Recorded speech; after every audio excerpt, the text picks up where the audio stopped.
Good evening, ladies and gentlemen. This is your captain speaking to you. I'd like to welcome all of you aboard my flight. A flight that has promised to take you high, way high up in the sky.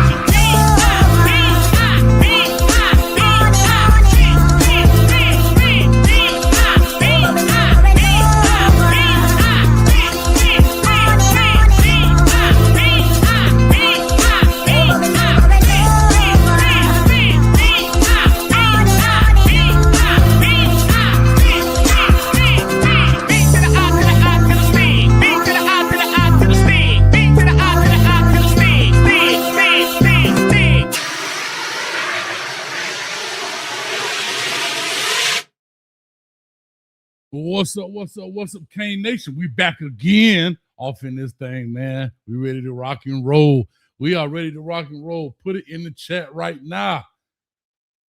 Put it in the chat right now. Kane's Nation, stand up. Kane's Nation, stand up. We in the building, baby. Kane's Talk Live is here on the Coach Me Coach podcast with your boy, Coach Hayes. Today we got to talk about coaching. Coaching will decide this game. Coaching will matter. Coaching is going to be huge in the outcome of this game right here. Let's get into it. Let's talk about it. But before I do, I want to say, man, appreciate everybody that came through the Discord last night. We went through, broke down the Ole Miss Georgia game, talked about it. People had a chance to ask questions. Shout out to Dub City. He had all the questions, a.k.a. Anything is everything. Shout out to DP in the building. Came through, and everybody else. LMV, of course, out there producing everything. Everything. Shout out to Ro right here on Twitter. Man, matter of fact, Ro, appreciate you. Go ahead and share that thing out to everybody on Twitter. We are simulcasting this thing on Facebook, YouTube, as well as Twitter. So if you'd like to come on in, please join. We're ready to rock and roll. 74 and climbing in the building. There you go. I knew you weren't going to be far. But anyway, I want to talk about some coaching. There's been a lot of talks in regards to Ole Miss coaching debacle. Everybody knows Lane Kiffin has decided to go to LSU. Ole Miss said, nope, you're not going to coach here in the postseason. Unlike some other coaches. We saw the coach from Tulane, I think his name is Sumrall, and other coaches have coached in the postseason. But Ole Miss said, nah, maybe they didn't like the way he did it. I don't know. We could discuss that when we open up the phone lines. However, is a very interesting dynamic that's happening right now at Ole Miss. And I want to see, let me know, Kane fans, does that make a difference? Does that give Miami the advantage in this game as well, right? Because when you get to this level, it's very small things that make big differences around here. So, like I said, with all that being said, we'll definitely see what's going on. But anyway, Lane Kiffin is at LSU. You have people that's supposed to be on his coaching staff. I want to say like Kevin Smith, who used to coach for Miami at one point, went back to Ole Miss, is supposed to be heading over to LSU as well, and some other things, right? There's been a lot of talks about Charlie Weiss Jr., who is the offensive coordinator for Ole Miss. Now it's rumors that he could be going to the Giants. There's another distraction. I don't know if it's true or not. Don't claim to know if it's true or not. But y'all let me know what y'all thoughts are. But Lane Kiffin is saying, hey, we need y'all here. And I was watching Coach JB show with Steve Kim. I know Steve Kim is on there. And this is a very interesting dynamic. And I don't think a lot of people understood this. And I really appreciate JB's insight for this. He's talking about people getting paid. And the coaches that are going to LSU are already on the payroll for LSU. And they need to be recruiting, especially the portal is open, recruiting right now for LSU, although they're coaching at Ole Miss. So they on planes back and forth trying to make it happen. I don't know if some GA is coaching guys while they over there, over here, whatever. Well, Pete Golden, who was a defensive coordinator a long time, got his big break at Alabama under Nick Saban after leaving UTSA. Became the defensive coordinator at Alabama, for a while. Then he left and went with Lane Kiffin to Ole Miss as the DC. And he is now the head coach at Ole Miss, thrown literally into the fire. as a head coach. Now, to his credit, he's 2-0 in the playoffs. He's 2-0 right now, so far in this deal. And it's a very interesting dynamic that's going on at Ole Miss. Players thinking about jumping in the portal. We know Austin Simmons is already in the portal, but he's still on the team right now as the backup quarterback to Trinidad Chambers. It's a lot going on. It is a lot going on right now at Ole Miss. And I find it, without things going on, Miami wins this game. Miami should definitely win this game with all of these distractions that's going on, if you ask me. That's just me.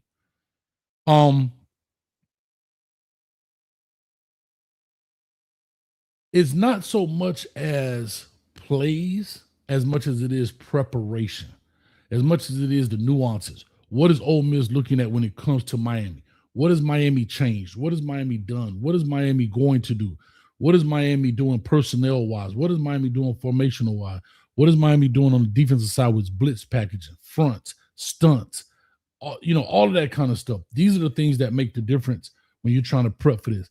You're not installing a bunch of new plays at this point.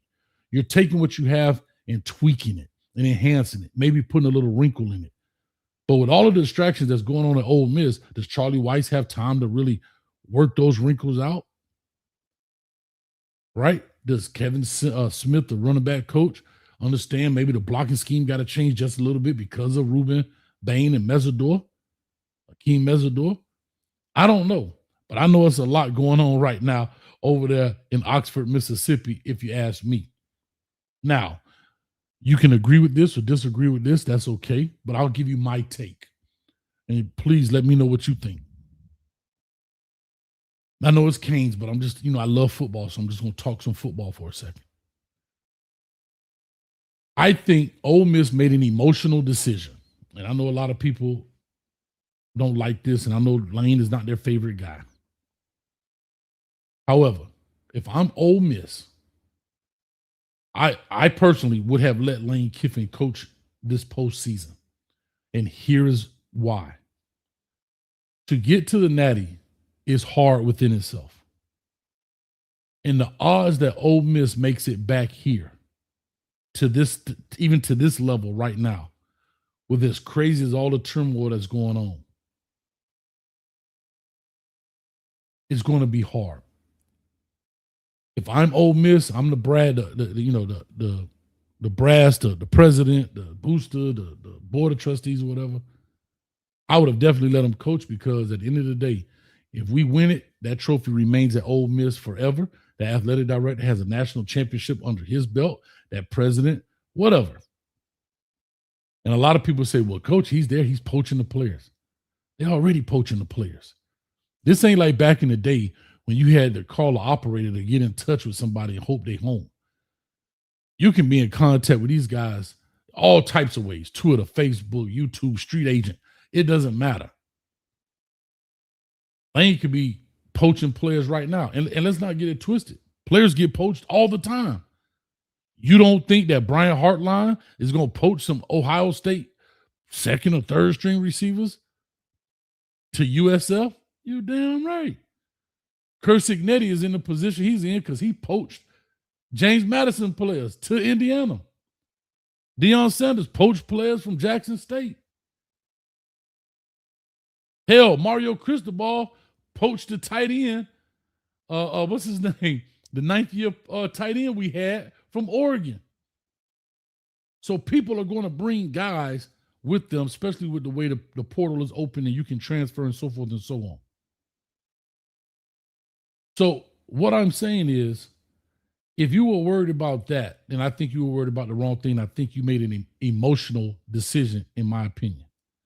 I think you thought with emotion and not with logic.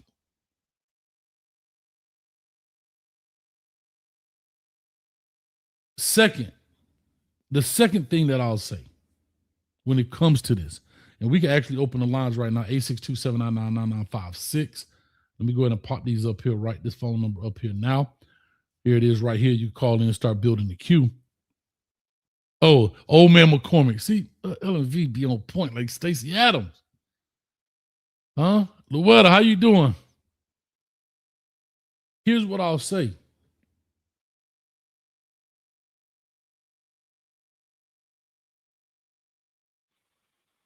when it comes to Ole Miss, I'm trying to get my thoughts together here. When it comes to Ole Miss and what they've done, this is that one opportunity. I don't think they come back from this. Meaning, I don't think they revamp this deal. Lane Kiffin built that program up over the past 6 years. They have never won 10 games in the regular season in the existence of the university. Since he's been there in the 6 years, he's done it 3 times in a row. Or 3 times. I don't know if it was in a row, but it definitely has done it 3 times. So, with that being said, this will be very interesting. If there are any Ole Miss people out there in the chat or in just watching, please call in. I want to hear your side because from a fan's perspective, I don't know Ole Miss fans like that. I would love to hear from the Ole Miss fans what your thoughts are on this whole thing. What the thoughts are on this whole thing. So if you're an Ole Miss fan, please call in. Please call in. Also, let's give some love. I see it here in the chat. Let's give some love right here to my man, Rocky. Happy birthday, my brother. Happy birthday, Rocky.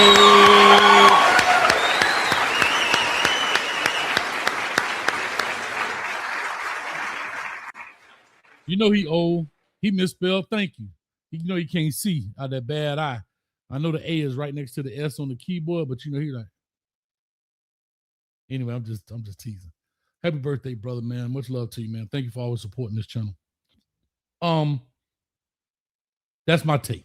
Now, let's get to the coaching right quick. 94-29, I see you on the line. Let's make it happen.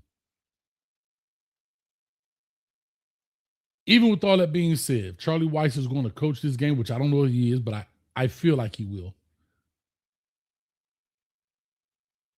Coaching is going to matter. Coach Heatherman is going to have to make some adjustments. He's going to have to bring it from all different ways.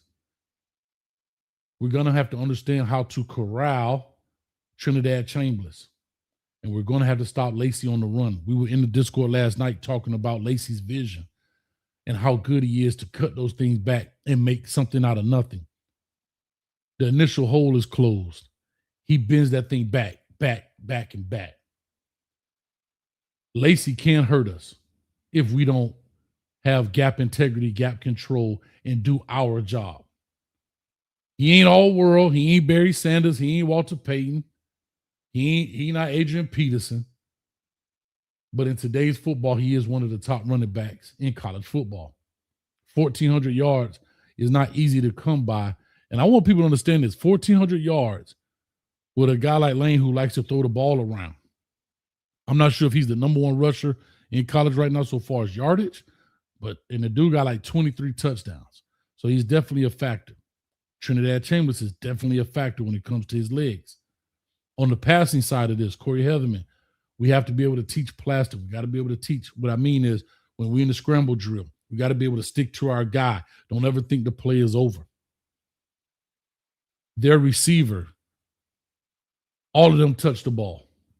The tight end, number 8, he touches the ball. He lines up in the backfield as fullback. He lines up back there as a solo running back, maybe just a block. But we got to be able to be smart and identify. One thing I know Ole Miss does well is formations. Formations can screw up a defense quickly. So we got to be on that.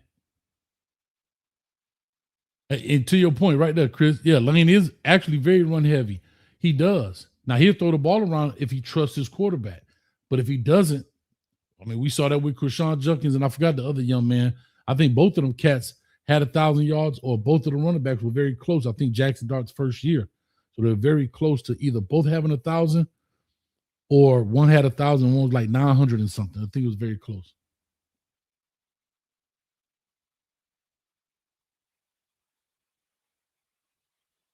So I'm saying all this on our defensive side of the ball. We got to be able to blitz this guy. We got to be able to bring smaller bodies into the pass rush. Why? So they can keep up for the foot speed. Is Trinidad Chambliss Michael Vick? By no stretch of the imagination. No, he's not. But in this situation, he can make things happen. He can definitely extend plays, and they find ways to kind of even get him out of the pocket. And we got to be very smart with that. Sharks Outfit, shout out to you, man. That boy, 295 carries, I think, on that kid. But see, that goes to show. I know people have their feelings about me, but that goes to show an offensive mind says, I'm not going to put all of the pressure on my quarterback. That goes to show, in my opinion, an offensive mind that understands how to tune his playbook to his players, and the players don't have to tune up to the playbook. I hope that makes sense. Now, let's speak offensively. Shannon Dawson. I think we could pound the rock. We were looking at it last night. Number 51, that boy, Bouffale. Boof. Orlando basketball. Huh? Pali Creole, see? Bouffale. I don't even know if that's Creole. But at the Creole, we call the thing Bouffale. Anyway, I think we can run this thing and run it. They like to run a 30 front, primarily as their base, but they do bring the two overhangs down and bring it, but they're light. We could power this thing. I could see us pulling and powering this thing all day long. Something I really want to see that we have not done offensively is boot patterns. We have not run a boot pattern yet, in my opinion. We have not run a boot pattern yet. Right? Quarterback fake, boot around the old Peyton Manning. You've seen it. With the underneath full back, the drag over the top, the deep backside post, and the go ball to the front. Carson Beck is not a blazer by no stretch, but he ain't no punk.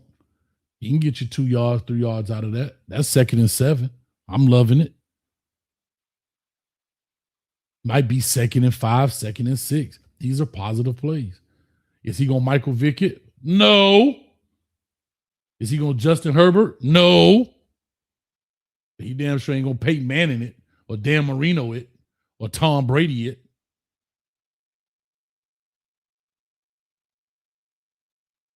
So I say all this to say, from the past game, they're intermediate. We saw it last night. They have a lot of gaps and holes in there because of how they play. They play everything top down. They try to keep everything in front of them. We can make big catches, big plays there. Now, here's what I will say. Carson Beck historically has had issues with batted balls, right? His ball's batted at the line of scrimmage. They got a young man, I forget his name, 6'8", whatever. Definitely could run at him. He like old Jolly Green Giant out there. No agility. He's just a big body. But he doesn't even play strong. He stands up. He doesn't play big. We can get right up on his chin like a party hat.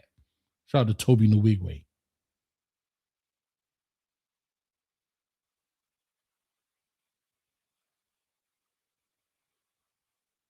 We can pound this rock. And that goes back to what I said yesterday in regards to the hurry-up offense or tempo. Tempo will work well against us if they're moving the sticks. But if they're 3 and out, burning 45 seconds off the clock, then it hurts them. So we have to be very, very, very strategic in how we do that. And I said that they do a great job with tempo, hurry up, NASCAR, whatever you want to call it.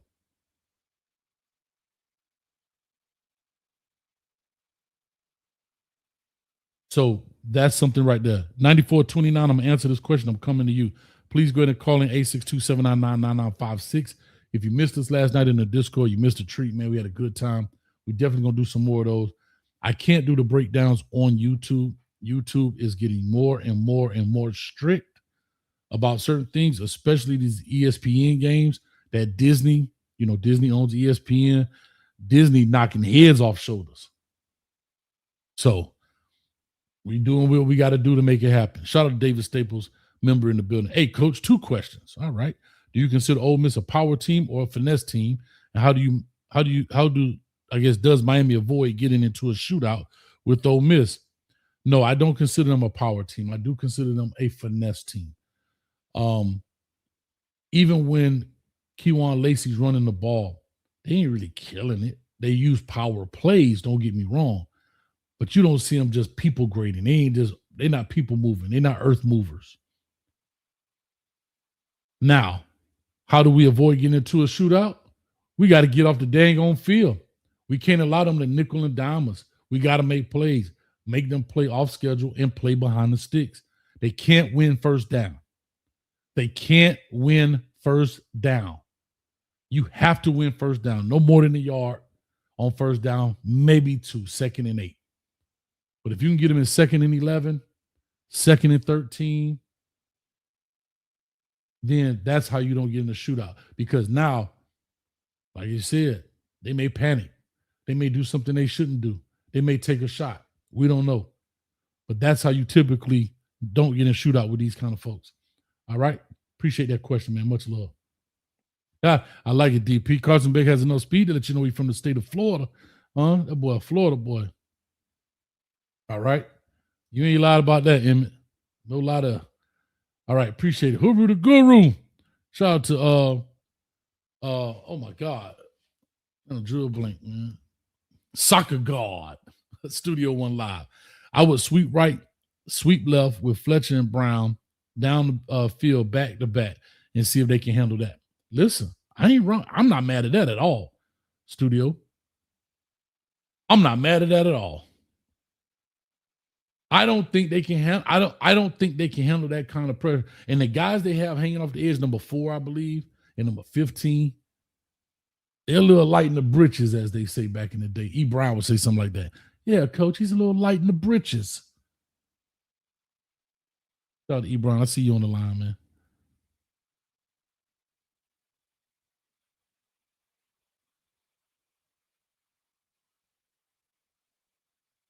I really think Elijah Lofton can eat in this game too. I really do. But we'll see.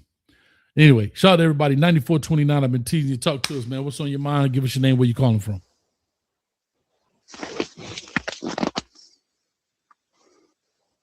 Hello, 9429. Going once. I really think Elijah Lofton.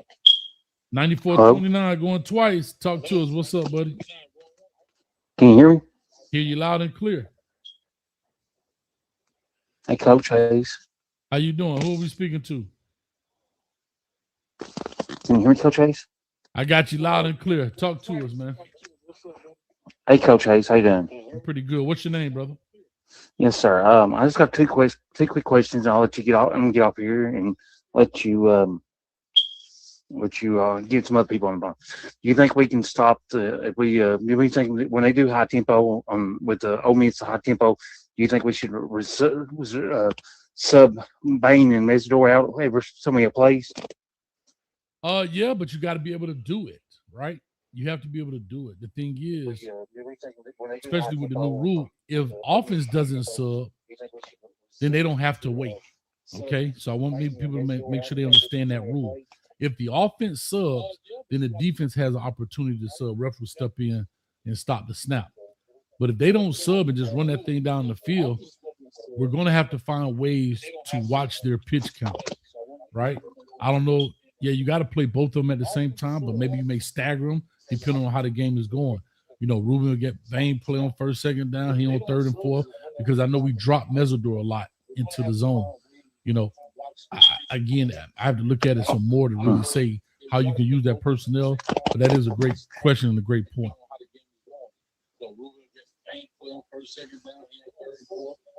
Go ahead. I can hear you. You don't have to watch the TV. Talk to me.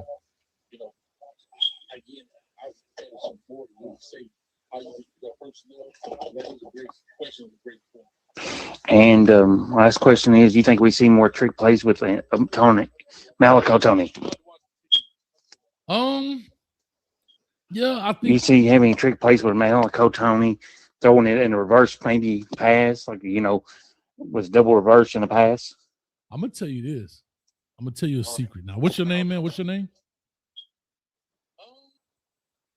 Don't watch the TV. Listen to the telephone. Listen to the phone. Don't watch the TV. Stay with me.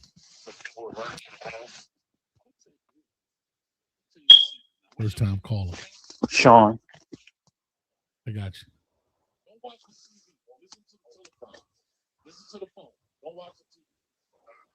Stay with me. Okay. You got it? All right, cut the TV down. Just listen to the phone. I got you, Sean. Where you calling from, Sean?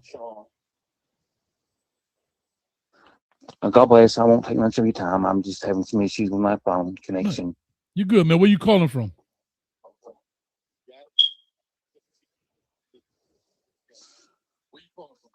Kentucky. Kentucky. I see the 606 in there. All right. So real quick, I'll just say this to you quick, Sean. Because I say you having some issues with your phone. We may have some. I know that one time we ran it with Malachi Tony and we had to throw back to Carson Beck and he kind of missed it because of the pressure. I would love to see that again because I don't think Ole Miss is that disciplined. I'll say it to you like that. You understand? Sean, thank you for calling all the way from the Bluegrass State in Kentucky, my man. Appreciate you, man. My man. Hey, y'all got to be easy in the chat, man. Hang out that phone. He a king. He a king. Got to give him a break. Give him a chance. Hey, shout out to Ben Marcus. I just want to let people know. I just want to say this because I heard the smoke alarm chirp too. Y'all better stop that stereotype in the smoke alarm. Huh? Shout out to Sean. Go change that battery, man. Go change that battery in the smoke alarm, man. Anyway, just playing. Anyway, let's get godly. I got E Brown on here. Don't nobody else want to call in. Nobody. Help me. P-Lo, what's up, baby? How you doing? How you doing? Y'all shout out, boy. Tell me he's AI. Man, y'all tough out here. Y'all don't even be calling in. Matter of fact, ain't nobody in right now, El Rico. Call in right now. Oh, E Brown done hung up. God damn, I must have hurt his feelings. There go Jen. Jen, look at your name. Your name kind of funny. What happened to your name? Why they changed it? I thought that was my smoke detector. I did too at first. I was like, dang, that one right there. But anyway, all right.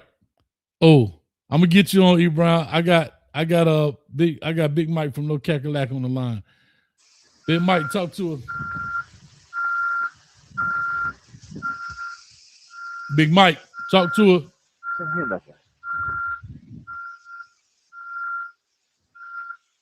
Big Mike, talk to us. What's going on, Coach? I'm good. What's up with you? Ain't much, man. Just listening.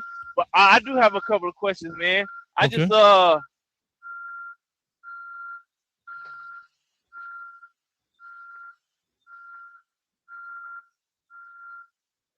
Man, what you backing up a semi truck? yeah, I'm backing up a truck. But y'all be calling at the weirdest times, man. yeah. I didn't think you. I thought somebody else was gonna pick up, or you gonna pick up their phone call. All right, I'm gonna do that. I'm gonna drop you off, and I'm gonna pick somebody else up. All right. Well, y'all cats funny, man. 8680 on the line. Call or talk to us. Give us your name. Where you calling from? What's up, Coach? It's El Rico. El Rico. Oh, you done called in. I done called him out. El Rico, what's up with you? If I get an invite from Coach, I'm gonna call in. What's up, man? Talk to me. What's on your mind? All right, so I did just log on, so I'm a little behind, but I'm guessing we talking about the Canes versus Ole Miss, right? Yeah, and we're really more talking about the coaching aspect of it, right? Because like the title is Coaching Matters. Coaching will decide this game. What's your take on the coaching? What's your take on Coach Cristobal going forward? How has he done, in your opinion, this season overall as a coach? Also, the debacle and all that's going on at Ole Miss, do you think it's a distraction? All right, so that's a good topic. So first, going with Cristobal, I think he's done great because he was able to make adjustments in the middle of the season. I know after the SMU game, there was a lot of fans, and me included, like, what the heck is going on? You know what I'm saying? Like this A gap, B gap, and so forth. And unlike most coaches, I'm assuming, I've never been a coach, but usually they stick to their game plan. And I see it through, and then maybe after the season they'll adjust. But it looks like, they must have had a kumbaya, and Mario Cristobal is open to change, and switch it up and so forth. I don't know if that was him in accordance with Dawson and so forth, but I love it because he always corrects the wrong and he's open to it. So I love that. And of course, like he's getting these boys mentally prepared, physically prepared. His ideas is seeing through. You know, we on year what, 4 or 5 with Mario. I think he's doing We're great. in year And 4 right now. Yes. I see us winning. Yeah. So I see us winning it all. Mm. But for whatever reason, we don't. I think this is a great season to compliment his tenure so far. So I really appreciate them. I know they're going to be ready. Heatherman, I think he got them boys ready. I ain't gonna lie, coach. I think the media is pushing it to like, oh, Chambers, you watch out for Chambers. And I'm not here to disrespect Chambers or anything, he's done. He's a competitor to make it from where he came from and FCS to now and balling. Mm-hmm. I respect him, but I just go like this. That defense, he can't throw 50 on his defense. I'm just going to say he ain't going to throw 40. Maybe 40, he ain't throwing it on the defense. And I think our coaches will get them ready, including Heatherman and Shannon Dawson. I think I'm hoping to see more of our offense get their, just do this game. Mm-hmm. It doesn't need to be like, high scoring game now, but I think they're going to be effective and, spread out because we had 2 great defenses in Ohio State and Texas A&M. Excuse me. And then, yeah, it's a lot going on. I'm here in Ole Miss right now. Like, call your coaches back, or staying. You can stay, but you gotta come. I ain't coming, and so forth. Mm-hmm. I don't know how locked in them boys is, but they not locked in how we locked in. It's a lot of distractions, and yeah, I see the Canes winning, 28-17. 28-17. I like it. I'm not mad at that. Yeah. You know what I mean? Yeah. I mean, damn, I can't go to sleep fast enough, bro. I've been trying to get this. Let me know right here. Look at my clock back here. I ain't even got their logo up here. That's how trash they are. I can't even get their logo up here. I can't make it to the store fast enough to buy that stuff. But anyway, and I got a day left in 21 hours. But no, I think to your point, man, I'm just ready. Like, I'm tired of the talking. I hate the fact these things be 10, Right. 11, 12 days apart. Man, come on, man. Let's go.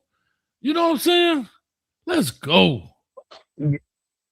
Yeah, I'm right there with you, Coach. I think, and then when we win this game, and then it's gonna be another 10 days, and I'm like, look at him, man. I don't know, like the anxiety or whatever. I'm just like, let's just hurry up and get this. Now the 10 days, actually, you know what? For the Natty, I can see the 10 days. I ain't mad at that. But like in between, yeah, I ain't mad. I'm thinking about it. I ain't mad at that. But in between time, it's like, come on, man. But they may switch it up because they saying, oh, this 1-6 because for the home team, do they really got the advantage? So they sweet teams, these SECs and these Big Tens are losing these home games and so forth. They may look into switching it up, maybe shorten the time. I don't know. But the 2 weeks, 3 weeks in between these playoff games is a little long. And I don't know anything about coaching, but I'm like, 3 weeks to coach a team to get ready for the opponent. I don't know if that's enough time. I mean, a long enough time or too much time. I don't know. Well, like I said, no, 3 weeks. Yeah, 3 weeks is extensive. But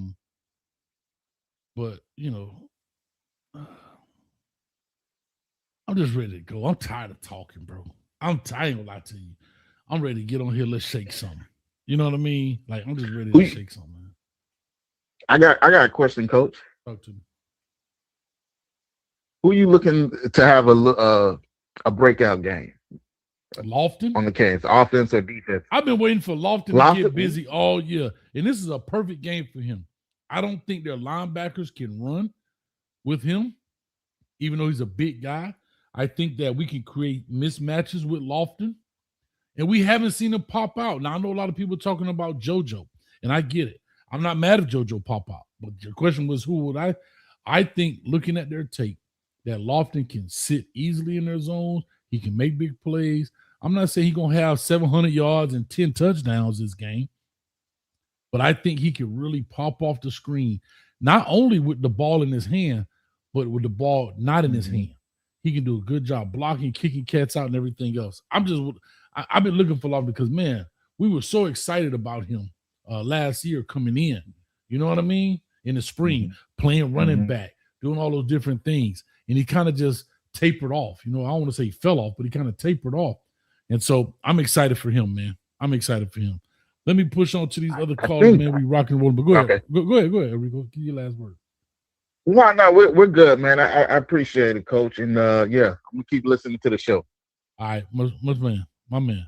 Oh, Rico in the building, man. Let's get the next call back in here. DP, talk to us. DP, what's up, baby? What it do, Coach? What it do? What's good, family? I'm good, man. What's up with you, baby? Man, I'm just chilling, man. Shoot, I had just want to answer your question you had asked. You know, everybody, man. As far as the Mario question, man, like, isn't it cool that like the first time that the University of Miami, like the administration and everything, decided to actually spend money on a coach, they got it right? Like, is it the first time? Because when have we really spent some money to hire a head coach? Never. I can't exactly, Coach. And the first time we do it out of 23 years, yeah, you know, we took our bumps in the road, but each season we seen progression, dog. And he got young man, he making promises to, seeing the promises through, dog.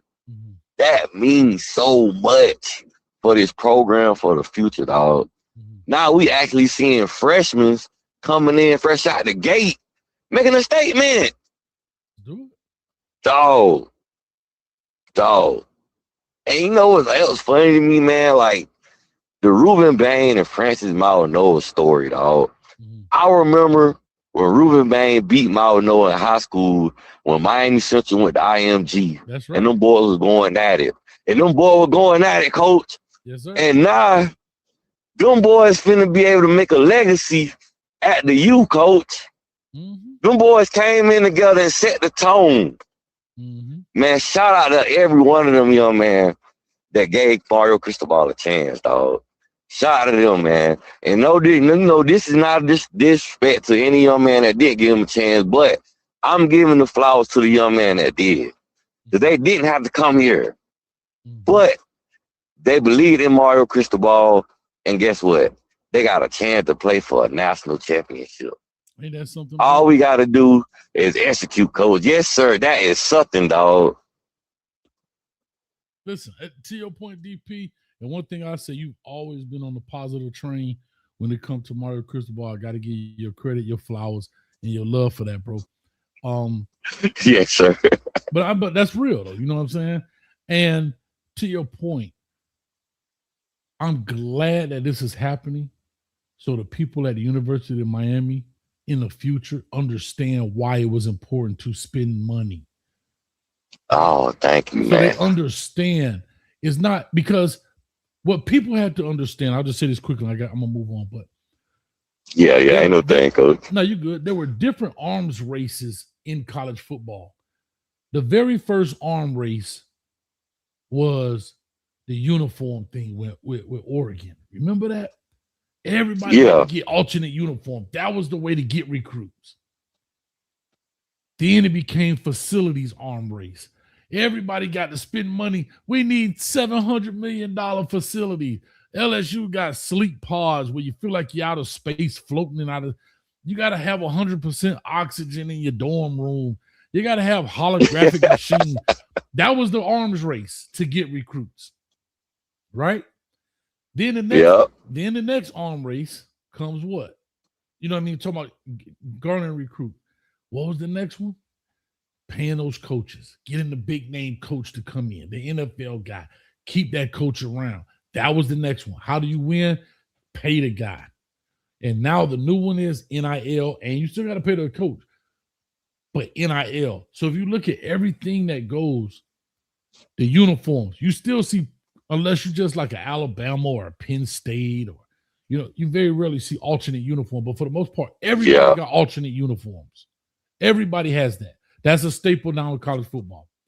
Everybody has great facilities now. Miami just catching up. We're 2 decades behind, but we're just catching up, right? And Coach, you want to know what make me so proud, dog? Because I remember, bro, when I was back, I can't think of the year it was, but whatever year we played Alabama, I was like, this is going to be the game where I can see how far Miami is behind one of the top programs in the nation.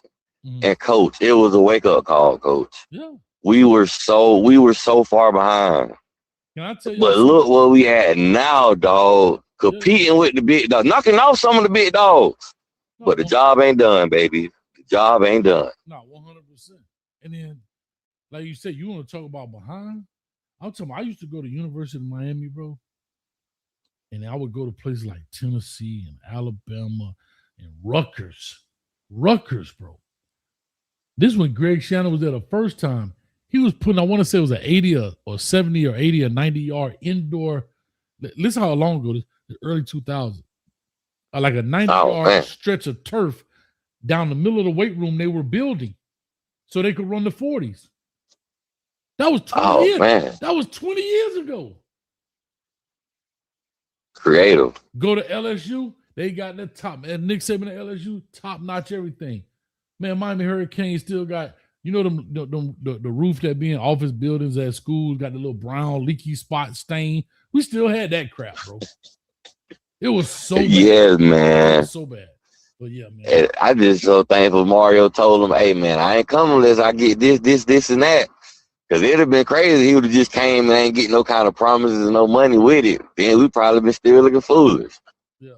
So, like here, right here, Nope says, shoot, I thought our weight room looked top tier to me. No, he talking. Coach talking about back before Mario came and before Mark Richt came. Exactly. He talking about before Mark Richt came, because when Mark Richt came, they started putting a little bit of money in the equipment room and stuff like that.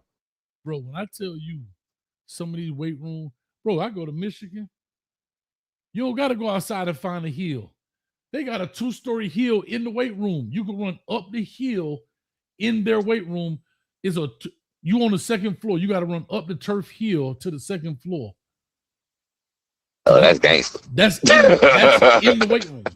Like, these are the things I'm saying. Like, when we think about the weight room, you think about Planet Fitness. You know, it look like, no, these people got all type of stuff. And, bro, you go, listen to this. You walk in, and I don't know if it's like that. A lot of places have it. When you come off the practice field, you take the shower. You walk through the cold tub, and it's like a trail. You walk through a cold tub, you come out, walk through the hot tub, get out, walk back through another cold tub.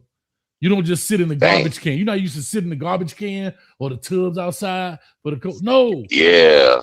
The water is 30-something degrees, and then you walk out to the hot tub. You just walk through it like a car wash. I'm telling you. Oh, these people don't understand the kind of, like, how far Miami was behind, bro, when it came to this kind of stuff. Ain't no more garbage cans and people pouring buckets of ice looking like Kevin Hart when he do his little interviews. No, I don't. No, it ain't like that. But anyway, DP, much love to you, man. Let the people know where they can find you. Y'all go check out my man, DP LMV. Put the link in the chat already. Talk to us. Appreciate you, coach, man. Y'all come show me love at Darryl Page Talking Sport with DP, man. Like, share, subscribe. Thank you for the love, coach, man. It's DP. Always real. Go Canes, baby. Yes, sir. DP, one quick question for you. Go. Got a quick question. What's up? You was in the Discord with us last night. We was coaching it up. What we was doing? Oh, yeah, you was doing your thing, coach. Listen, hey, if y'all want to watch some reviews, some film reviews, you need to hit that join button and get in the locker room, dog. Come holler at your boy, Coach Hayes. Get to the locker room, you feel me? So you come here, watch these games, and watch this film with us. Yeah, for sure. My man. DP. Yes, sir. Appreciate it. All right, let's go through a couple. I don't know if Big Mike's still backing trucks up, so I'm going to take some of these numbers here. Let's go right here with 6307 on the line. Caller, talk to us. Give us your name, where you calling from. Hey, Coach, it's Ben Marcus calling from Connecticut. How you doing? Ben? All right, man, from Connecticut. What's up with you, man? What part of Connecticut you in? I'm Greenwich, Connecticut. All right. Ain't like I know. Miami Hurricane grad. Graduated in 97. 97. All right, talk to us, man. Talk to us, Ben. What's on your mind? Here's my take on the coaching. I think Heatherman's got a little something up his sleeve for this game. He's been talking about rotating a lot more. He's talking about the SMU game and what they learned. I expect to see something a little bit different. And he's talking about all the depth he's established on his team. So I'm looking forward to seeing something different. In what regard? So I like the way you said that, but what, Just what do you keeping mean up, see something different? just keeping up with the pace. Just keeping up with the pace because I mean I think look, my takeaway is we're going to win the game. We own the trenches, right? And when have you seen? How many football games have you ever seen? I played football, but how many football games have you ever seen where it's not about the trenches, especially in the playoffs? Go to the NFL, go to any quality football. It's always about the trenches. Sure. And I don't care what your quarterback does. If your offensive linemen are getting pushed back every play, and if you know, or vice versa, if your offensive line is pushing the defensive line back every play, and you get domination, that just impacts the whole game. Mm-hmm. And I don't. We could say whatever we want about Trinidad and all this and that, but I think at the end of the day, that's going to be the biggest impact on the game. But what I'm saying about if we don't get home as much because it's the quick game and all this yada yada BS that everybody's talking about with Ole Miss, I could see Heatherman playing it a little bit differently, just because not keeping Bain and Mezzi out there as long, bringing in Lightfoot a little bit more. I just think you're going to see a different peel of the onion, both offensively and defensively with this game, because on the offensive side, I see Baby Jesus and Pringle being the stars of this game. Okay. Because, you know, Malachi Tony couldn't. He took a couple of hits from Ohio State, and that was a wrap. I just think those were big boys out there who hit as hard as we hit, and he wasn't ready for that. He looked like, I mean, he's awesome. To me, he's incredible. But when you bring out a high school kid out there, he starts getting hit by professional athletes. Basically, you know, they feel it. And I think I could see Pringle going off this game. I could see Malachi Tony going off this game. I mean, you got to understand this strength. This is why you don't play football straight out of high school like you do baseball or basketball. Yeah. The strength that I guarantee he felt the difference in those hits. When you got hit by Caleb Downs, who's an NFL safety, it feel a little bit different. A little bit different than the dude from South Florida. I guarantee it felt a little bit different than the dude from the University of Florida. Who, like, you get what I'm saying? So to your point, I think you're spot on with what you're saying. But here's what I will say about Malachi, and I know you're not making a comparison. He didn't fold. He stayed focused. Boom, the ball bounced, picked it up with one hand, kept going. It's just something when you look at just straight physics, the other guy's just stronger than him. But mentally, Malachi is just as strong. Physically, he's just not there yet. He's so young. But I'm telling you, man, we got to be able to hold on to that rock, because in this situation, the hitting is getting real. And what I will say, and a lot of people have said this, referees are letting people play. They letting us play. Bro, you know how many hits that Gunnar Stockton took? They would have thrown a flag just because how violent the hit was. Not because it was targeting, just because how violent it was. We're going to throw the flag and go look at it later. They're not even throwing a flag on them hits, man. Did you see Tate catch the ball? There was one play in the second half where Tate caught the ball, and he pretty much went to the ground on his own because he didn't want to get hit. That's what's happening out there. I saw Tate catch the ball, and he just went down. I don't think he fell. He just went down because he knew he wasn't yardage, and he just went down. He didn't want to get hit. And that's what people don't understand about this game, is if we play like that, you're going to see that impact. When you get hit like that over and over and over again, you saw how quickly these quarterbacks in the playoffs have wanted to get rid of the ball. It impacts the quarterback's judgment. They throw the ball faster. They run up in the pocket. They look to run more often because they're worried about who's coming from behind. The wide receivers get gator armed. You saw plenty of Ohio State guys do the gator arm thing. I don't know if Ole Miss, once they start getting hit the way we're getting, our guys are. I mean, we've got some. The only team I've seen defensively hits like us and plays. I mean, they went 1 for 1. I don't know. I don't think Ole Miss is ready for this. I think we're losing you a little bit. Hello? Yeah, I'm here. Yeah, I'm saying we're losing you a little bit. I don't know if you in the elevator or what, but yeah. Yeah. My reception might not be great. No, listen, I'm gonna tell you this real quick, man. You're spot on. I'll say this, Cardinal Tate. You saw that play. He kind of reached a little bit, And my man laid that helmet right in his chest, bro. So, yeah, I'm here for it, man. I'm here for it. Ben, I got to let you run. We got more callers on the line, but great call, man. Please don't hesitate. Take care. Have a good night. Yes, sir. Call back in again, sir. My man. Great call right there from Ben. All right, who we got here? Hey, Smiley, talking about potty mouth. Coach don't have a potty mouth. I'm glad you enjoyed it. Right there. Hey, class of 2003 in the house. All right, I'm loving it, man. Let's talk about these Canes. Here we go. Let's take the next one. I think Big Mike's still backing up Amazon trucks around here.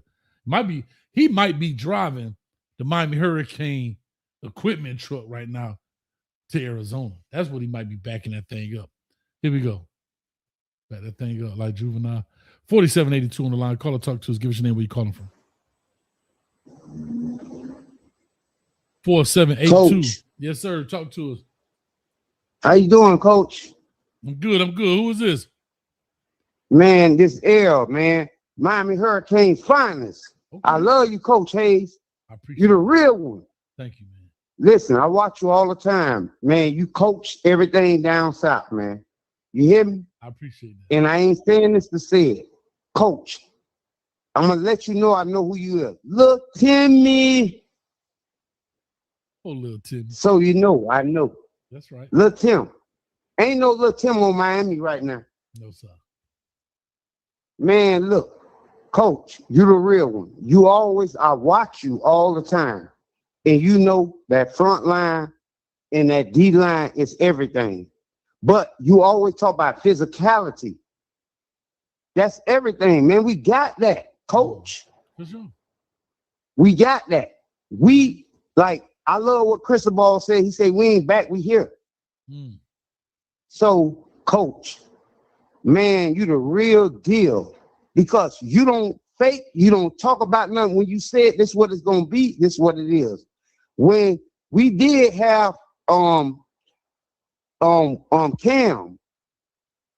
we was all right, but we ain't had no defense. And Coach, you always was right. And you know the front line come with them front line headhunters. We got them. We got two. And we got the back too. Am I wrong? Oh, listen, Thomas, Poyser, and Scott, the best pickups we made. Man, go ahead, Coach. I was saying Poyser, Scott, and Thomas are the best pickups we picked up in the board. What? Yes, sir. Man, and the rookie. Yeah. The rookie. The freshman. Yes, sir. Talking about Bryce The Fitzgerald. freshman. Talking about Bryce Fitzgerald. No. The freshman caught the interception. Bryce Fitzgerald. Yeah, Fitzgerald. But the hitters is who you just said. They hit hard, Coach. Go ahead, Coach. I ain't gonna take over your show. No, you good, man. I appreciate you calling in, man. Much love. Where you from, man? Miami. What part Dade of Miami? County. No, I'm saying, what part of Miami you from? Dade County. Miami over town. There we go. That's what I'm talking about. You from Overtime. I used to go to the Orange Bowl. That boy, you a towner. But, Coach, I'm gonna see if you're a real towner. Coach, Well, let me see if you're a real go towner. ahead. I played for Miami Beach. I'm gonna see if you're a real towner. Ready? Towners. For life. Okay, he a real towner. He a real towner up in here, man. Let's go, baby. Much love to you, man. Let's I appreciate all the kind words, man. Thank you so Man, much, Coach, man. you the real deal, Coach. Coach Appreciate Hayes. I watch you all the time. I just watch you. I like the other guy be on there with you. I love him. Oh, V12. Because, Coach, you the real deal. And you don't discriminate. No, sir. And I like how you break down the game. Yeah. You break down what it is. Man, we've been letting everything get from out us. Yeah. But when Cristobal came back, Cristobal is the real one because he played on the championship team. Okay. And we got a few coaches, but they've been letting all the talent go. Coach, how you feel about this? Let me ask one question before you let me go. Gotcha. Do you think Jeremiah Smith coming back? You told me I keep it 100. I don't think so. I don't think he's coming back. I don't think so. You don't think so? I think it's too many question marks for him right now. Right now. With all them people that talk, man, listen, I think he coming back, coach. I get it. I'm just saying, you told me I keep it 100.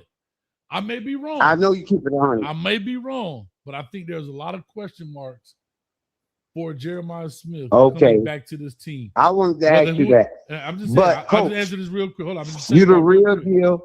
I appreciate you. I always follow you and always watch you, man. Thank you for everything, man, for the youth. Yes, sir. I appreciate it. Thank you, man. My man. I love it. Appreciate it. Much love. Yeah. El Rico said, JJ just said on Twitter an hour ago, I ain't going nowhere. Yeah. I just think for him, there's too many variables for Miami right now. Replacement of O-line. Who is the quarterback going to be? Right there. Who is the quarterback going to be?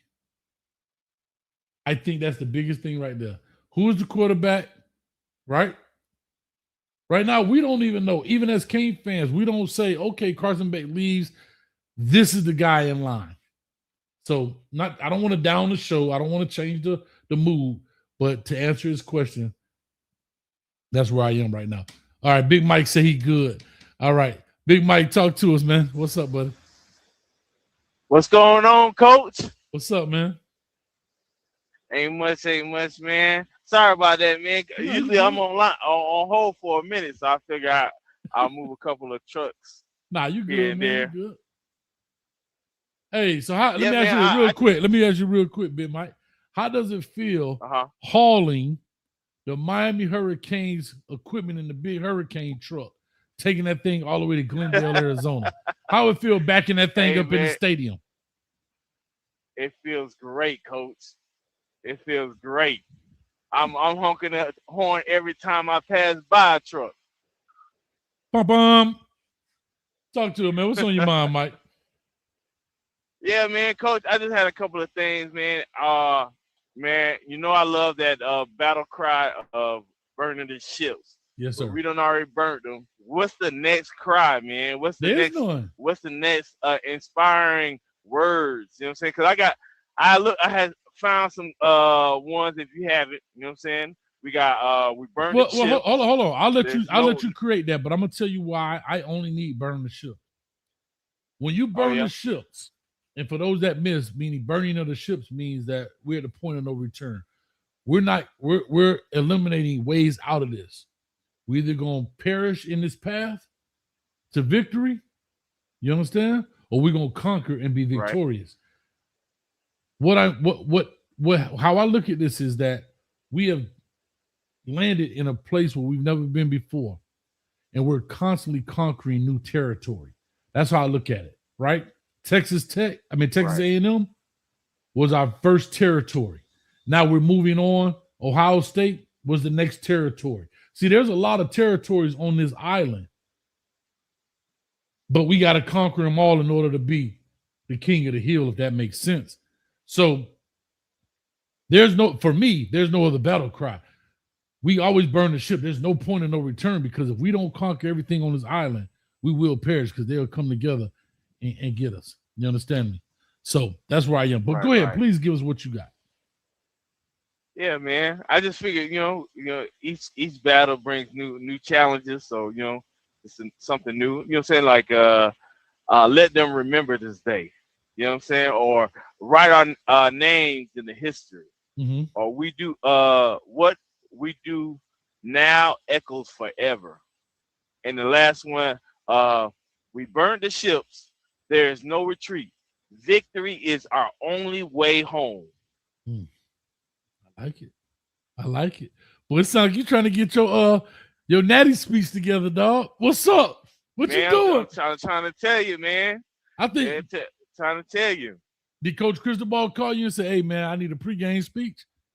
Oh, no, what you doing? No, man. Hey, Ruben Bain got it, man. Them leaders on that team, man. They're stepping up. I heard Ruben Bain's speech before the Ohio State game. Man, I think them guys are locked in. Hey, they on your head, man. They say, what in the poetry going on in here? I love it. Hey man, we gotta take it up another level. We educated over here, coach. Yes, you know what sir. I'm saying? We ain't just talking on the side of our mouth about this. Yes, man, sir. we bleed this. I 1000%, man. Listen, and for all And then for all 417 that you can hear us, the 211 on YouTube and the 206 on X, y'all check it out. We burning the ships, baby. Guess where home is? Guess where home is? Yeah. 27th Avenue and 199th Street. Come on, talk to me. Yes, sir. Yes, sir. Love it. Hey, and one more thing, coach. I put on Michael Yo. He asked for our prediction what the score was. I put 31-9.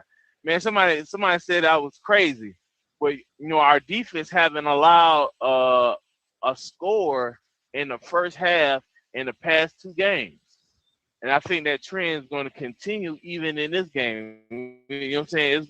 We're going to keep them from scoring in the first half. You know what I'm saying? And I just believe that. What you think? I think it's a little optimistic, but I like it. I'm not mad at you. I understand. You saying 31-9 at the end of the game? Yeah, at the end. Hey, can I tell you this? I ain't mad at it. I know it sounds crazy, but I ain't mad at it. I don't think so, but I'm not mad at it. You understand what I'm saying? Like, right. I would probably say 10, a touchdown and a field goal, more than I would say 3 field goals, but I ain't mad at it, bro. I ain't mad at you at all. All right, coach. I'll let you go. Be safe out there, man, on that road, brother, with them trucks, man. I will. My man, appreciate it. Big Mike member in the building. Much love. All right, let me get to some of these calls in here, man. We got 3737 on the line. Call or talk to us. Give us your name, where you calling from. Hey, Coach Hayes, it's Andre from Fort Lauderdale. Man, it's a great day to be a Miami Hurricane, Coach. And in the infamous words of Curtis 50 Cent Jackson, the top feels so much better than the bottom because we're not window shopping no more. Hold up. So what you trying to say that yesterday's price is not today's price? Is that what you're saying? Amen. Okay. Amen. Okay. I see what you're saying. Man. I see what you're saying. That yesterday's price is not today's price. I love it. Exactly. So, hey, Hurricane AD, Radakovich, hey, give that man Heatherman a blank check. It's because he gonna have some sharks coming after him real soon. And also on the tangent, Coach, hey, shout out to Keith Brown because he's coaching the Northern Vikings, little Bunch Park legend. Sir. So shout out to Keith on the tangent. Let me say this to you, man. Shout out to Keith Brown. I've never met him personally. He may know me, may not, but he came to New Orleans right as I left and went to Jackson. So I know all about him. Know he went to Louisville and played and so forth. But shout out to Keith Brown, the head coach at Miami New Orleans Senior High School, who took over for Daryl Heidelberg, who had coached there. Matter of fact, Daryl Heidelberg was the coach after we left. So. Yeah, Daryl Heidelberg was the coach after we left. So he was there probably 15 years as a coach. So shout out to Daryl Heidelberg, won some state championships there and everything else, man. And shout out to Damon Heidelberg, man. We played Little League football together, man, over there at Scott Park. But anyway, hey, hope Keith Brown does a great job over there. He's going to make it happen. Much love to him, bro. Yep. But to get back on topic, and last thing, F a hot toddy, we going to wreck their party. That's all, Coach. And I'm out. My man. That man say F a hottie toddy. What do they call it? Hottie toddy? What does that mean? Why do we always play these weird folks? What is a hottie toddy? What they got to do with Ole Miss Rebels? Confederate flag wearing Ole Miss Rebels. What is a hot? Somebody explain to me, what is a hottie toddy? Matter of fact, that ain't on it. I got Google.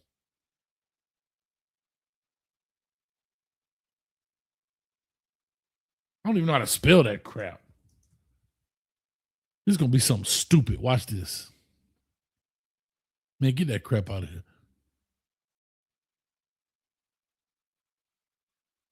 What is hotty toddy for Ole Miss? Look at this foolishness. It's gonna be something stupid. I don't even have no explanation for this stupidness. Hotty toddy is our cheer. Got a favorite hotty toddy moment? Shit, man, get that crap out of here. What does it mean? Somebody put in the chat what that crap means, man. We're always playing these weird folks, man. Anyway, let me get to the next call in the building, man. 4835. Call or talk to us. Give us your name, where you calling from. Hey, Coach, can you hear me? I can hear you loud and clear, man. Do me a favor, cut your TV down back in the background just a little bit, and we'll definitely make it happen. What's up? Hey, this is Scott from Roanoke, Virginia. Roanoke, and okay. Yeah, man.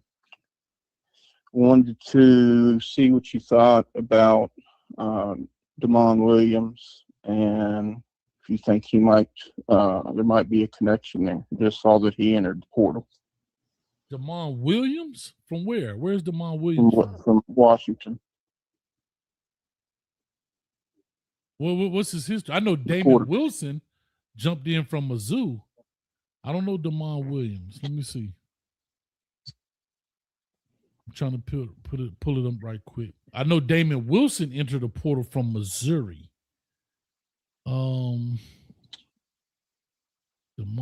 Williams. All right, do me a favor. Educate me, please. Help me out with this. So talk to me. He's from Chandler, Arizona. All right. Yeah. So talk to me. Why does he spark your interest? Looks like passing wise stats, he's about on track with Beck. 25 touchdowns, 8 picks, a little over 3,000 yards. Also ran for over 600 yards, 8 touchdowns. Okay, he's a quarterback. I see where you're going. Okay. I'm looking right now. 69%, 3,000, 8 yards. Now, I also see that he just signed a contract with them on the 2nd and is trying to get out of that contract. He said he's in the portal now, but let me ask you this. What's your name? Scott, you said? Yeah. What interests you about him as a quarterback? I'm looking right now. 69.5% passing completion, 8.5 average, 25 touchdowns, 8 interceptions, 31 sacks. I'm not blaming him per se, but let's just say, for argument's sake, 50% of those on him, so 15 sacks, right? 15.5. What is it about him that sparked your interest to come to Miami? He throws the deep ball good. I mean, he's got good touch. He gives us, that dual, threat ability. A little bit more explosiveness, kind of like Cam had. I also, wonder if that's something that, LSU could be looking at. I haven't seen that, Levitt is planned to visit to Miami. So I don't know if that's a done deal for him to go to LSU or not. But right now it looks like, they're the top 2 as far as dual threat quarterbacks in the portal. Here's what he just entered about 45 minutes ago or so. Okay, yeah, I saw his name pop up earlier, but I thought the person was talking about Damon Wilson. I don't know this young man. To be honest with you, I don't know. No, so he played his freshman year and his sophomore year. Yeah, I'll say this to you. I haven't looked at him, so it'd be fair for me to say that. But just looking at it off the huff, as they say in coaching, I'd rather go with what we have. I have to be honest. That's just me. I'm looking at 5'11", 190. Who do you like? When you say who we have, are you talking about like a nickel or? What I'm saying is Coleman. Or Well, here's what I'm saying. I'll say this very quickly and then I'll push on. But again, I don't want to be a Debbie Downer on the show. I'm okay with being 8-4, 9-3, hell, even a competitive 7-5 with a Luke Nickel, or hell, even a Darion Coleman, because I got him for 3 years or 4 years. I know this sounds crazy. Now, this guy's only played 2 years. I get that. My issue is, when do we play the guys in which we're recruiting? Because what's going to end up happening is we're going to live in this revolving door forever. I'm not saying that it's a bad thing. We just have to understand what we're doing. That's all I'm saying. If we want to live in the portal for quarterbacks, I understand. But as a fan base, don't look for top quarterbacks to come to Miami because you're never going to play them. right. That's all I'm saying. No, I definitely get what you you're saying. know what I'm saying? Yeah, Like, no, I definitely get what you're saying. Yeah. Don't beat Miami. Don't beat Mario Cristobal in the head, but not getting top quarterback recruits. When think about it, we haven't played Emory Williams. The last kid that played was Emory Williams after. Because remember, Tyler Van Dyke. I'm sorry, Derek King was a transfer. Yeah. Yep. Yeah. So I mean, the last quarterback that we had on roster was Emory Williams. Right. And I just don't believe they believe in Emory Williams. That's just my personal opinion. No. I think that the second half of the Pop-Tarts Bowl was kind of his that was his tryout. Mm-hmm. Yeah, and so, but we'll see. Well,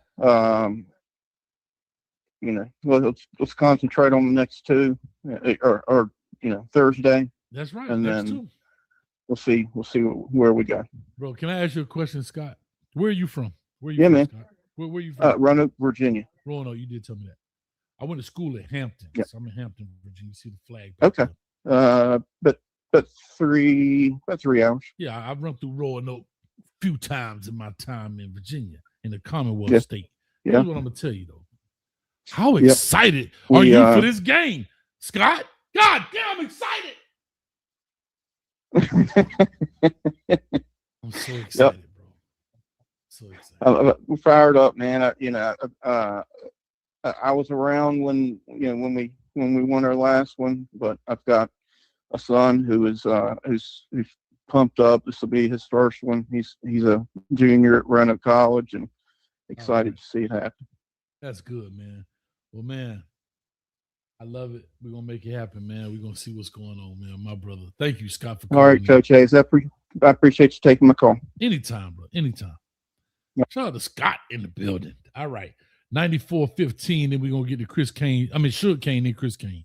94-15. Call or talk to us. What's going on, Coach? How's it going? This Sid from the 305. Sid from the 305. Talk to us, Sid. First of all, Coach, I appreciate your content, man. I love your show. I really don't watch a lot of YouTube lives, but I'm most definitely coming tuning in a lot to you. So I appreciate the content you give out to the people. Thank you, man. I appreciate that, man. I really do. Thank you for that, man. Sid from the 305. So check this out, right? I posted a post on the Canes Forever page on Facebook, and I put a post up. Everybody keep talking about like portal quarterbacks. Our quarterback, mark my words, they just reset this. I'm being optimistic. Okay.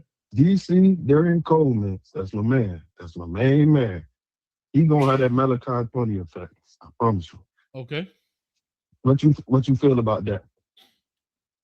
Darian Coleman will have the Malachi bless you. effect. Thank you, man. I appreciate that. I'm sorry.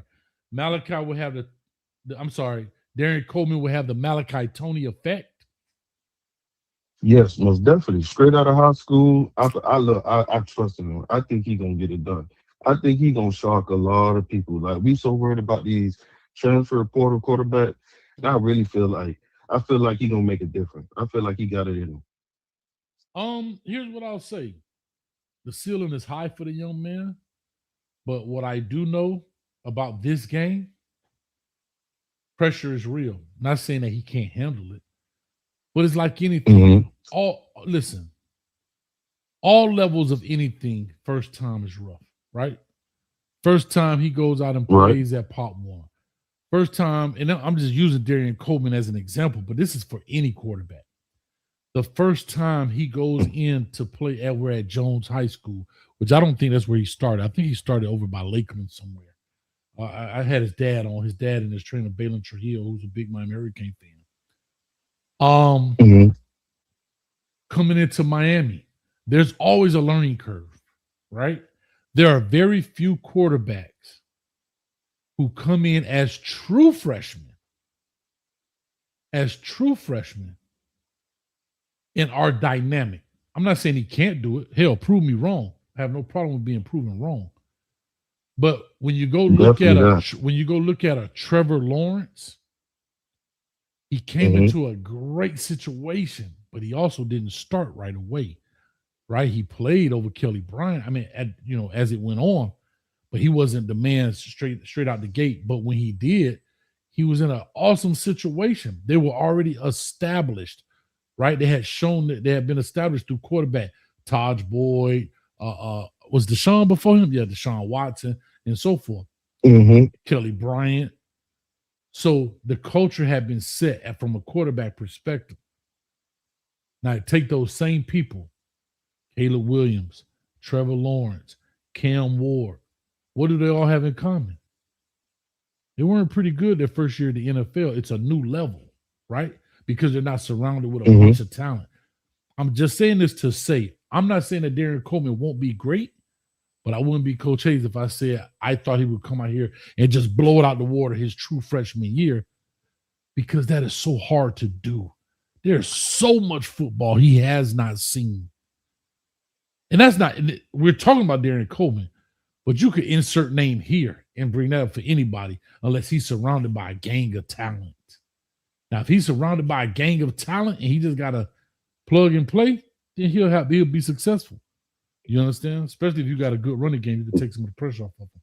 But I think he'll be fine. I watched him play at Jones High School.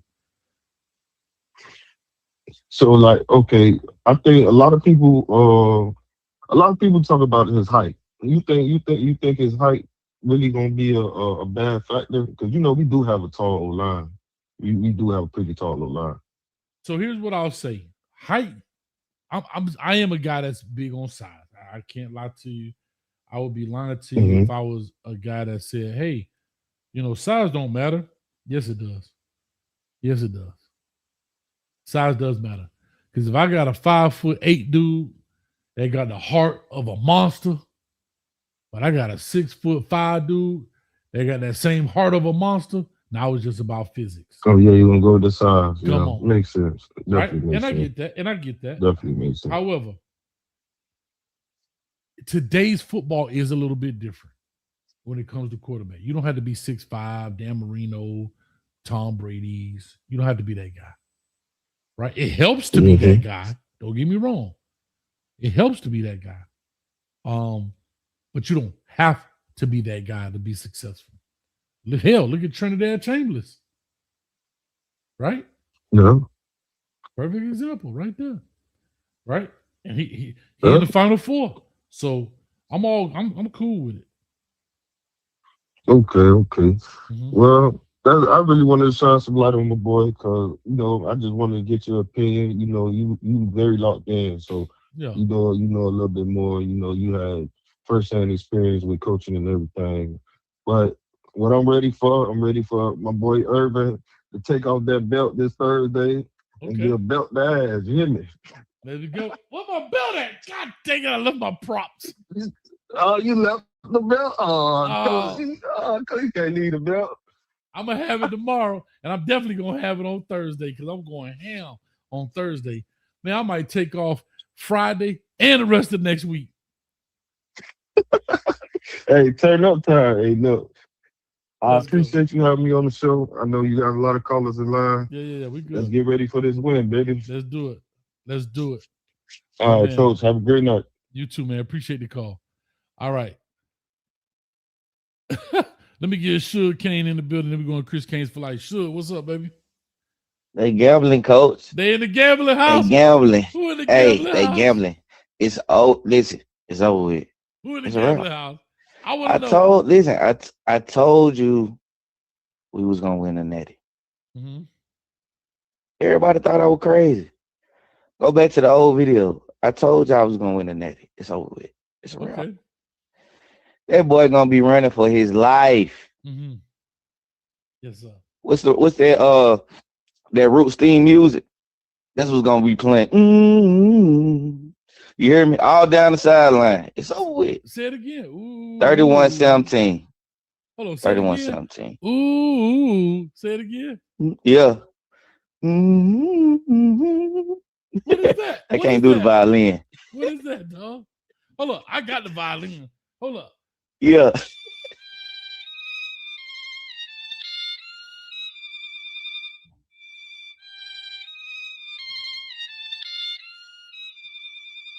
Oh, Lord, I done broke my stick. Crap out of here. Anyway, talk to us, Suge. What's up, man? Real quick, coach. Real quick. Uh-huh. The past 3 games we played, our opponents have scored a total of 20 points.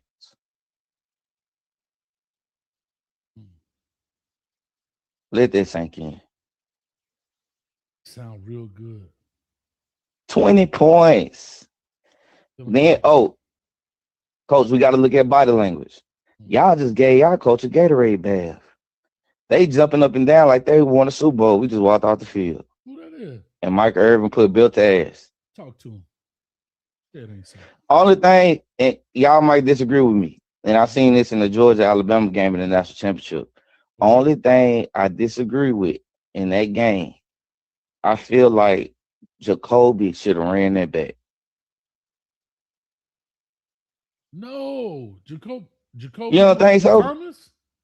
Jacoby Thomas. He had a clear path to the end zone. Bro, that ball game. Sit down. Hey, get down and lay down. Sit down. We up 10. I don't know. I guess I'm thinking as a fan. But that Keontae Scott interception was crazy. That pick 6. Yeah. Nah. Crazy. Listen, man, get down, lay down, bro. I'm good. I'm chilling. I don't want no pressure, no problem. No pressure, no problem. Not even with 30 seconds left. Nope. Get down and get. You know why? Because see, you thinking about that, but one ugly crackback put a player out, right? Because the dude already know the game over. Damn, you're right. What you gonna do? Suspend You're me? right. Think about it. I'm a senior. I just lost this game. I'm finna get the stinkiest crackback I can. You can call me classless. Damn. You can call me this. But get what you ain't gonna do. You ain't gonna have Ruben Bain in the next game because I got a stinking crackback on him. You ain't gonna have me being selfish as a fan. There you go. See? There you go. Matter of fact, sure. Do me a favor. Slap yourself. Hold your chin up about 3 inches and poke that thing out about 2 inches. You got it there? Yes. Mother. That would you are exactly what we call a GDI. You know what a GDI is, Suge? What's that? A god dang individual. I'm sorry, coach. I'm a fan. Listen. I'm a fanatic. No, you was in the gambling fan house. Is short for fanatic. Suge, you was in the gambling house right there. You was trying to blow that was gambling, though. I ain't gonna lie, that was speaking from some gambling, but it still hit. I know. I'm still good. I'm still in the clear. That's my whole point. Nah, that's all good. Hey, but that 30 to 14, the walk-off without the field goal, that would have been crazy. That would have looked bad. That would have looked bad for them. But hey, I know the chat probably like he crazy. Yeah, but I'm so right now. listen. I'm so happy. The last time we won the national championship, I was 11. My son turned 11 on the 8th when we played Ole Miss. Okay. Shout out to you, son. We got Y'all it. clap it up. Y'all clap Hold it up on. for Suge Jr. Hey, coach, last thing. When I was 11, before I turned 12, we lost in that Fiesta Bowl. But I feel like even though we 0-4 in that particular bowl, we about to change that. Just like we changed the whole situation with Ohio State. Mm-hmm. We gonna win the Natty, y'all. Don't even worry about it. Don't sweat it. I already got my bet in at plus 340. Go ahead and put your bets in. It's a wrap. I don't care who we play. I like it. Because we've been beating ourselves the whole season. Nobody beat us. We beat ourselves. Penalties. Just poor mistakes coaching. Have we cleaned up the penalties? Like our Man, what? They ain't calling no penalties. Well, they ain't calling them either. However, we still cleaned up the fault. Like they're gonna call false starts, right? We've cleaned that up. I told y'all, I think it was the cadence. Shout out to Shannon Dawson. I think he's a big fan of the show. He's like, share, and subscribe. And I know Coach Shannon Dawson be listening to old coach. You know what I'm saying? And one day I'm gonna interview him and he's gonna be like, Coach, I was watching your show, and I know you brought up the cadence. And I went to practice the next day and we fixed it. You wanna know why? You know what I told Coach Dawson? What's that? I said, that's why I'm your favorite coach, Shannon Dawson. Holler at me. Yeah, Coach, it's over with. We locked in one game at a time, but I don't think Ole Miss, they're not going to be able to block us. It's about the trenches, it's about up front, offense and defense. I'm so excited. They don't want to go to war with us. Listen, shout out to Warren Kane, who gave me this cup right here. Warren Kane, I'm hella giddy right now. I'm extra giddy. Like I'm like when you know you got butterflies, like I'm so excited for Thursday. Like I want to take off tomorrow just so I get ready for Thursday. I'm excited. Well, so we got this in the bag, Coach, though. It's over with. It don't matter who we play after Ole Miss. I know it's one game at a time. We done burnt the ships. Yes, sir. It's time to take over. It's a wrap. Burn the ship. Hey, what Wesley Snipes always I said. told y'all weeks ago we was gonna win the Natty. Suge, I'm gonna tell you like this, because you're a man that be in the Yes, sir. gambling house. What did Wesley Snipes say? You remember what he said? What's that? Always bet on black. Yes, sir. My man. Sure, we're gonna holler at you, man. Let me get this thing rocking, man. All right. Yes, sir. Oh, my bad. Say your thing. Say what you had to say, sure. I just said plus 340. That's it. Plus 340. I don't know what that Miami means. Hurricanes. All right, let's do it. Plus 340. Yeah. My man. I don't know what the hell that means. What does plus 340 mean? Somebody educate me, Coach. Matter of fact, Studio One, help me out. Somebody tell me. All right. We got Chris Kane's coming. Then we got, I got a good one for you. Chris Kane, talk to us. What's up, Coach? What's good, man? I ain't gonna keep it short and sweet because I'm at work. Okay. Well, listen, man. I'm gonna just be honest with you. Y'all gonna be in that Discord on Thursday, right?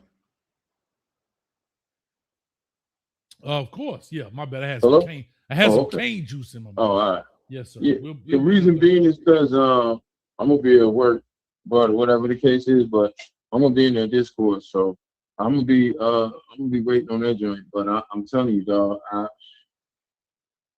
Lord, we just need to go. Lord, listen. We waiting so long for this shit here, man. I mean, waiting for this coach, man.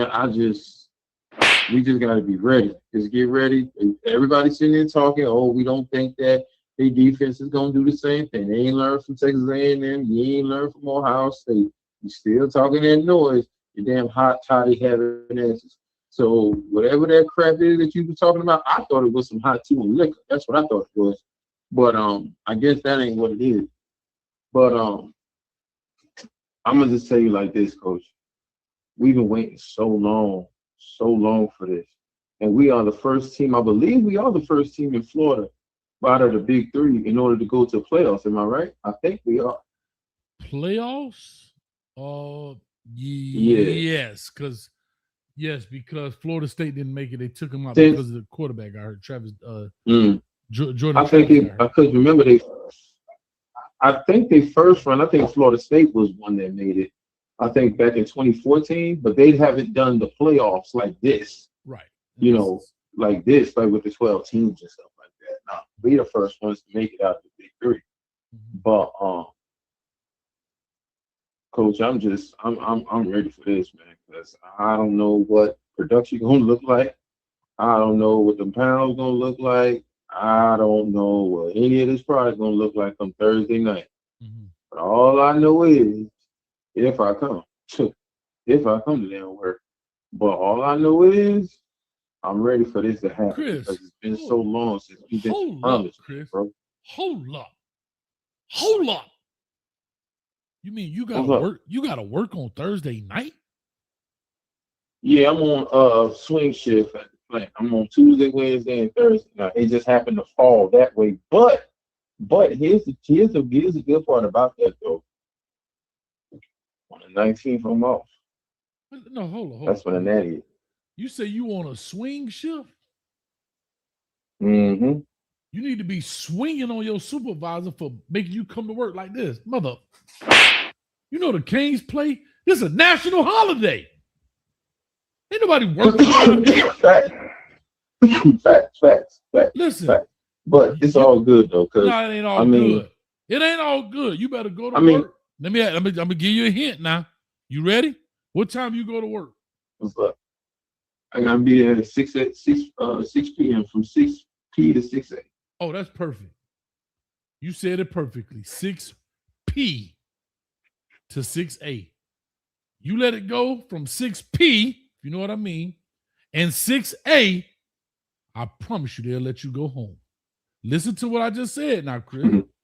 You get to the job by 6. The game at 7:30.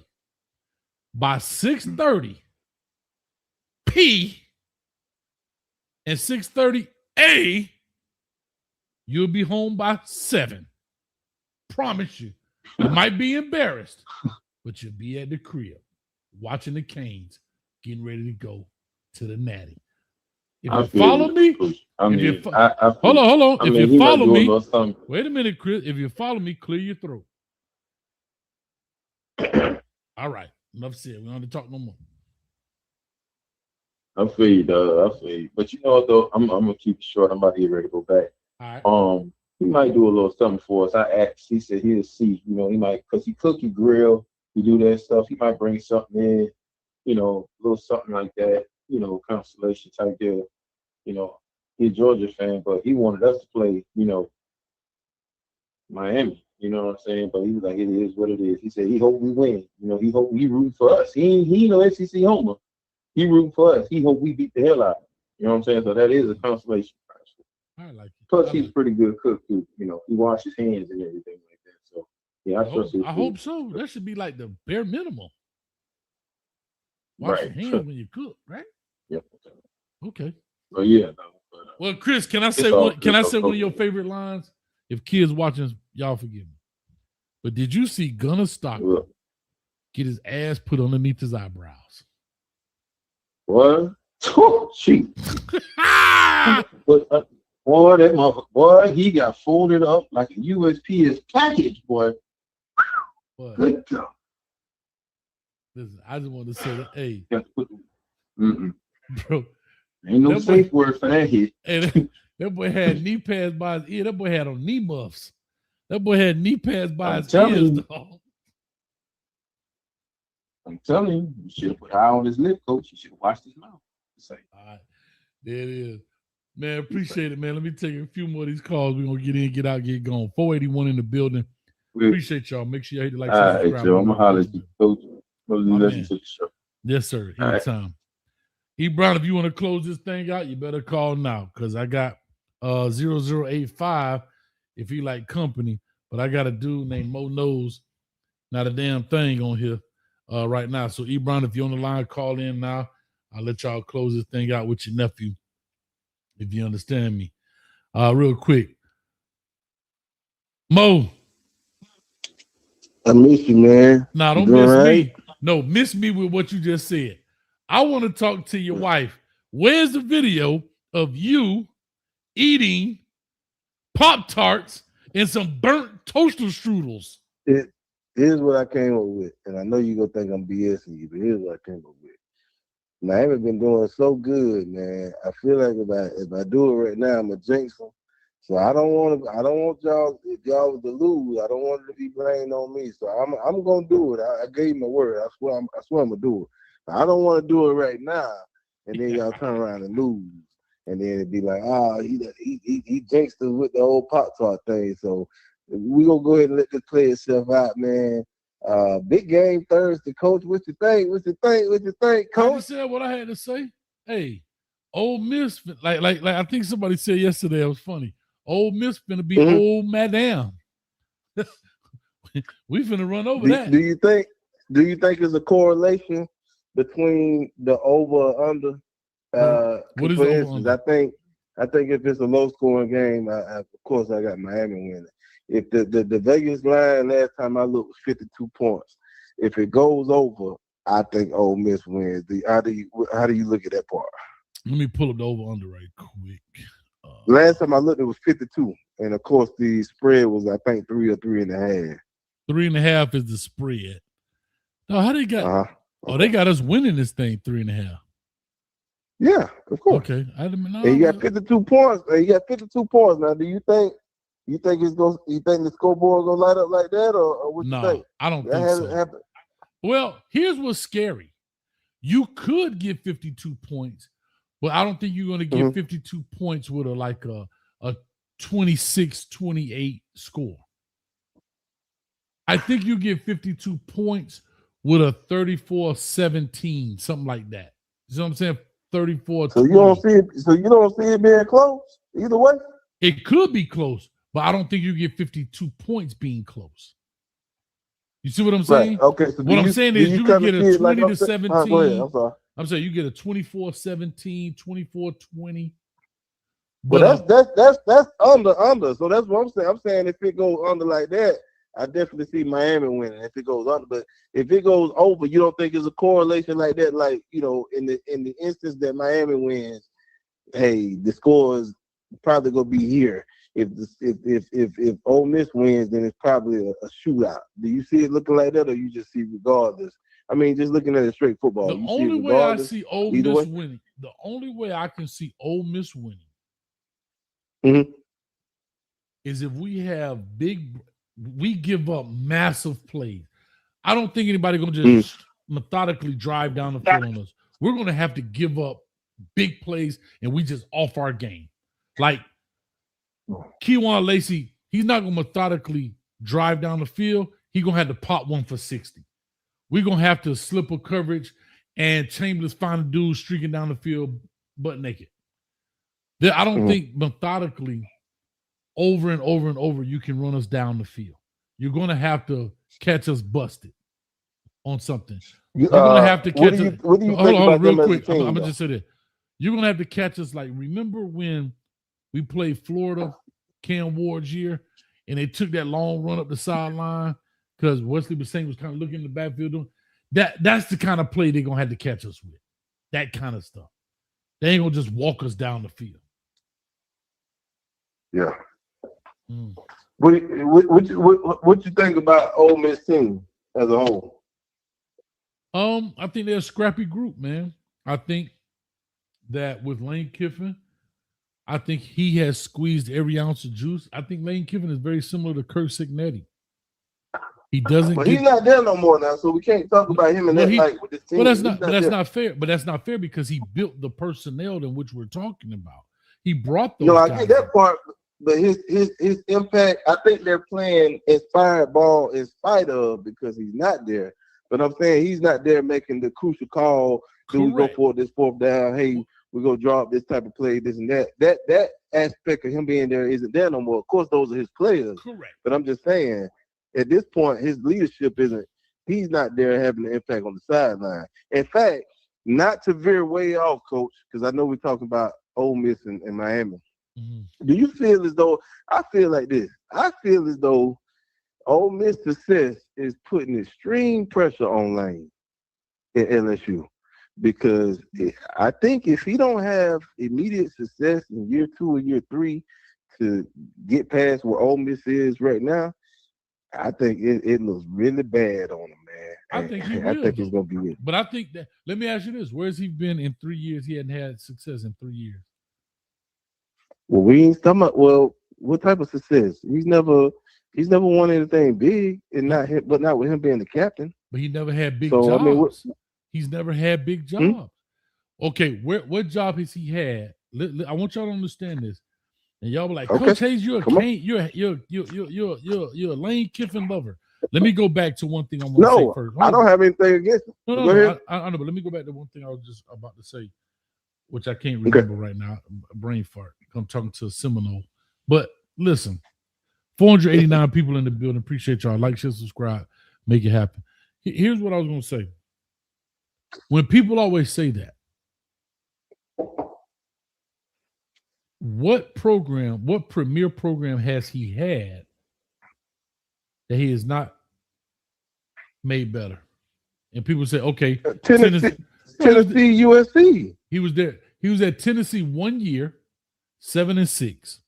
He left there after 1 year to go to his dream job of USC. And what did he do at USC? He won the Rose Bowl with 25 scholarship sanctions. How many coaches win 10 games with sanctions, dog? They get an excuse that year. Think about that. Yeah, coach. No, you asked me what has he done. Think about. Yeah, I know, I got it, but I mean, I got it. I still feel as though, and I don't necessarily blame him for taking an LSU job. I just think it's a right way and a wrong way to do whatever you do. I feel like the brass at Ole Miss was wrong for not letting him coach his group of guys through and seeing this through. But nobody burns a bridge like Lane Kiffin, no man. Nobody burns a bridge like him. Right. I'm just saying, if Ole Miss was to strike up and make it to the national championship, I think it really puts heat on Lane Kiffin down at LSU, which we know LSU isn't the most patient program in the nation at all. You know what I'm saying? I mean, this is the same program that fired their head coach right after he won the national championship. So obviously, the national championship isn't gonna put you in a safe haven down there in Baton Rouge. So I just, So here's what I'll say. That's just my thoughts on that. Correct. It's nothing. And the thing is, anybody takes those jobs. That is the expectation. My thing is this: why not? Why not? If I'm him, I take that job. No one unless you're an Ole Miss fan. I ain't gonna call you a homer.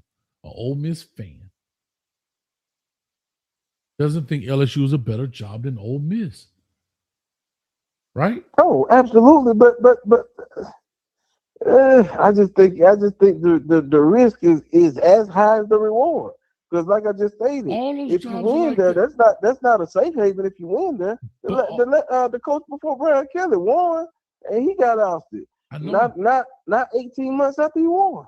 I know, but I think Brian Kelly's problem, I think there was more personality conflicts than it was about his record. No. I'm not talking about Brian Kelly. Brian Kelly didn't win. I'm talking about the Louisiana man himself. He got fired after he won with Burrow them. Les Miles. He was terrible. Bro, they already But he won a championship. 2 years after. What did they do 2 years after? What did LSU do 2 years after? He got fired the second year after. He got fired the second year after. Bad. Bro, and let's hold on now, Mo. You know, and I know that Ed Orgeron caught that at the right time. He had the right quarter. This was the comparison I made to Mario Cristobal to be very transparent. What comparison you made to Mario Cristobal? No, I made a comparison of when you're not a specialist, you are truly dependent on your coordinators. And Ed Orgeron caught the coordinators at the right time. Why does it go to prove my point? Because the next year, when Joe Brady left and Aranda, I think he went to Baylor, and Joe Brady went on to the league or whatever, they were trash. They didn't even look the same. Right? Am I right? I get it. I just thought if you win the big one, it kind of gets you. It doesn't. No, it don't get you. It don't get you nothing. No, it raises the bar as it should. Right? Hold on. Let's go LSU. He was at LSU 2016. Right? He went 6-2. Why the hell they only play 8 games? Maybe because he was the interim coach or something. I don't know. Right? Yeah. Yeah. Then he goes 9-4, 10-3, 15-0. right? Perfect. The next year is COVID. He goes 5-5. They gave him grace. Then he goes 6-6. You know what I like about that? Can I tell you this? I can't believe I'm about to say this, Mo. But I love when you cut the head quickly. You want to know why? You don't allow the program to get out of hand. Ohio State did that to Luke Fickell. He went 7-6, off with his head. Let's find somebody else. It takes him forever to build Rome. It take a day to tear it down. So was that so? Being that you say that, was that the issue down there in Miami for the longest? Did y'all allow bad coaches to stay too long? No, like Golden. No, well, the problem is it wasn't bad coaches. We weren't competitive in the salary bracket to bring in top tier guys. We weren't competitive. Top tier guys at where? Roster or coaches? No, coaches. From coaches' perspective, bro, we weren't paying. We were not paying money to attract. See, the fan has to get Miami out their head. Everybody ain't a Miami fan. Everybody's not going. I would rather coach. I'm gonna call this spade a spade. I would go coach at Arkansas for $5 million before I coach at Miami for $1 million. That's true. Why wouldn't you? That's my point. That's why we could never get coaches of a certain caliber, because we weren't willing to pay them. Come on, coach. Come on. What do you mean? Don't do me like this. I don't want to make this call like this. Come on, coach. I'm being. Come on, okay. Coach. Y'all had some damn good coaches, man. Didn't say we didn't have good coaches. No, hold on, whoa. So hold on, Mo. I didn't say we didn't have good coaches. We had some guys who did a good job. You saying y'all was paying them pennies? Randy Shannon wasn't even making $1 million. He was making like $800,000. Well, we know he got the black treatment. I'm talking about like the Bush Davises and the Cokers and the Mark Rich. No, you know what I'm saying. Mark Rich was the best coach y'all had in recent years. Hold up, Mo. Hold up, swole up. Butch Davis, Jimmy Johnson, Dennis Erickson was a different time in college football, and the recruiting was different. All of those coaches, we gave them their opportunity. Ain't nobody know who Jimmy Johnson was. Ain't nobody knew who Jimmy Johnson was. So are you saying they were making pennies though, coach? Compared, I guarantee that. I guarantee. I mean, somebody could chat GPT. I mean, you're this side guy. I expect you to know. Do you think Miami? Like, hey, if you want to coach around palm trees and down here in Miami with you're gonna make pennies on the dollar. Wait a minute. Wait. Do you believe, especially at that time with Jimmy Johnson and those guys, coaching salaries were not as big as they are today? Actually, Nick Saban started that. Nick Saban is the reason coaching salaries are out of control, because he said he wanted his coaches to make enough money where their wives don't have to work. Right? That's how this whole thing started. Hold on. I'm going to show you something. We're not comparing it to today, though. I mean, because you have to, hey, I mean, if you make $100,000 a day, you can't compare it to $100,000 back in '88. No, I agree. I mean, but you said $50,000 is equivalent back then. Yeah, but what you said was they weren't paying Jimmy Johnson. I don't believe. No, I'm asking you because you said that you kind of alluded to Miami wasn't known for paying coaches. So I asked you, with some of those coaches that I named, I asked you, was they making pennies? And you said compared to today. No, I'm saying it's relative. What I'm saying, Mario ain't making pennies. Mario was in the market with all the other coaches of the top salaries. He's making $8-9 million a year, right? That still ain't the highest of the highest, but it's up there. He ain't making $4 million. Think about it. Manny Diaz made $3 million, I believe. Mario makes $8 million. Who now? Manny Diaz made $3 million. He made what now? Manny Diaz made $3 million. Mario makes $5 million from reports. I don't know. It's not a public school, so it ain't out there in the open. Bro, hey, hold up. So how you feel about that? About what? You just said If Manny Diaz is making 3 and Mario is making 5, roughly, we estimating. Mario's making 8. And Manny's making 3. Manny was making 3. And he's talking about when he was in Miami, or you talking about at Miami while he's at Duke? At Miami. Oh yeah. Well, you already explained that he's an inside guy. But it's not even that. They invested, but they invested. Even though he happened to be an inside guy, they invested. They made it competitive salaries. Miami wasn't giving competitive salaries back then, bro. They weren't. Think about the coaches we had. Who are they? Who were the coaches we had that we I just named 3-4 big time coaches. You know, they became big time at Miami. They weren't big time before they got to Miami. Jimmy Johnson was not a big time. Was a big time coach when he came down there. Yeah, he came back after on the back end of his career, and he couldn't get over the hump at Georgia. Yeah, you're right. Mark Richt gave $1 million to make the indoor facility. Come on, how many coaches giving money because that was his alma mater? How many coaches giving $1 million for facilities? Come on, dog, stop. Y'all did that man wrong, man. But anyway, that ain't what it was about. But he's the best coach I had in the last 10 years, correct? Who? Mark Richt. At Miami? Yes. Prior to this year, coach. Yeah. Prior to this, hear me. Prior to this year, coach. Yes. I just said it. Prior to this year. I understand you used to work with your man, but come on, man. You know I ain't got no love for that. I'm just telling you. Come on, stop this, man. Mo, don't do that. Prior to this year, yes. Okay. I just said it clearly. Prior to this year, yes. Yeah. But hey, all I can say is I lost a lot of money to Miami this year. I'm sure you Miami guys enjoy hearing that. I lost a lot. I probably lost more. I probably lost about $10,000 on Miami this year. Why you ain't never bet me none of that money, Mo? Hands of Miami this year. Man, you could have took. Listen, I'm gonna give you a hint. Next year, every time you want to bet against Miami, donate to the Coach Hayes Loser Bet Foundation. Right? I'd rather do that because I love your platform and I want you to be as I told you, I want you to be the, not comparing you to nobody, but I feel like it's a compliment to say you're the black fine bone.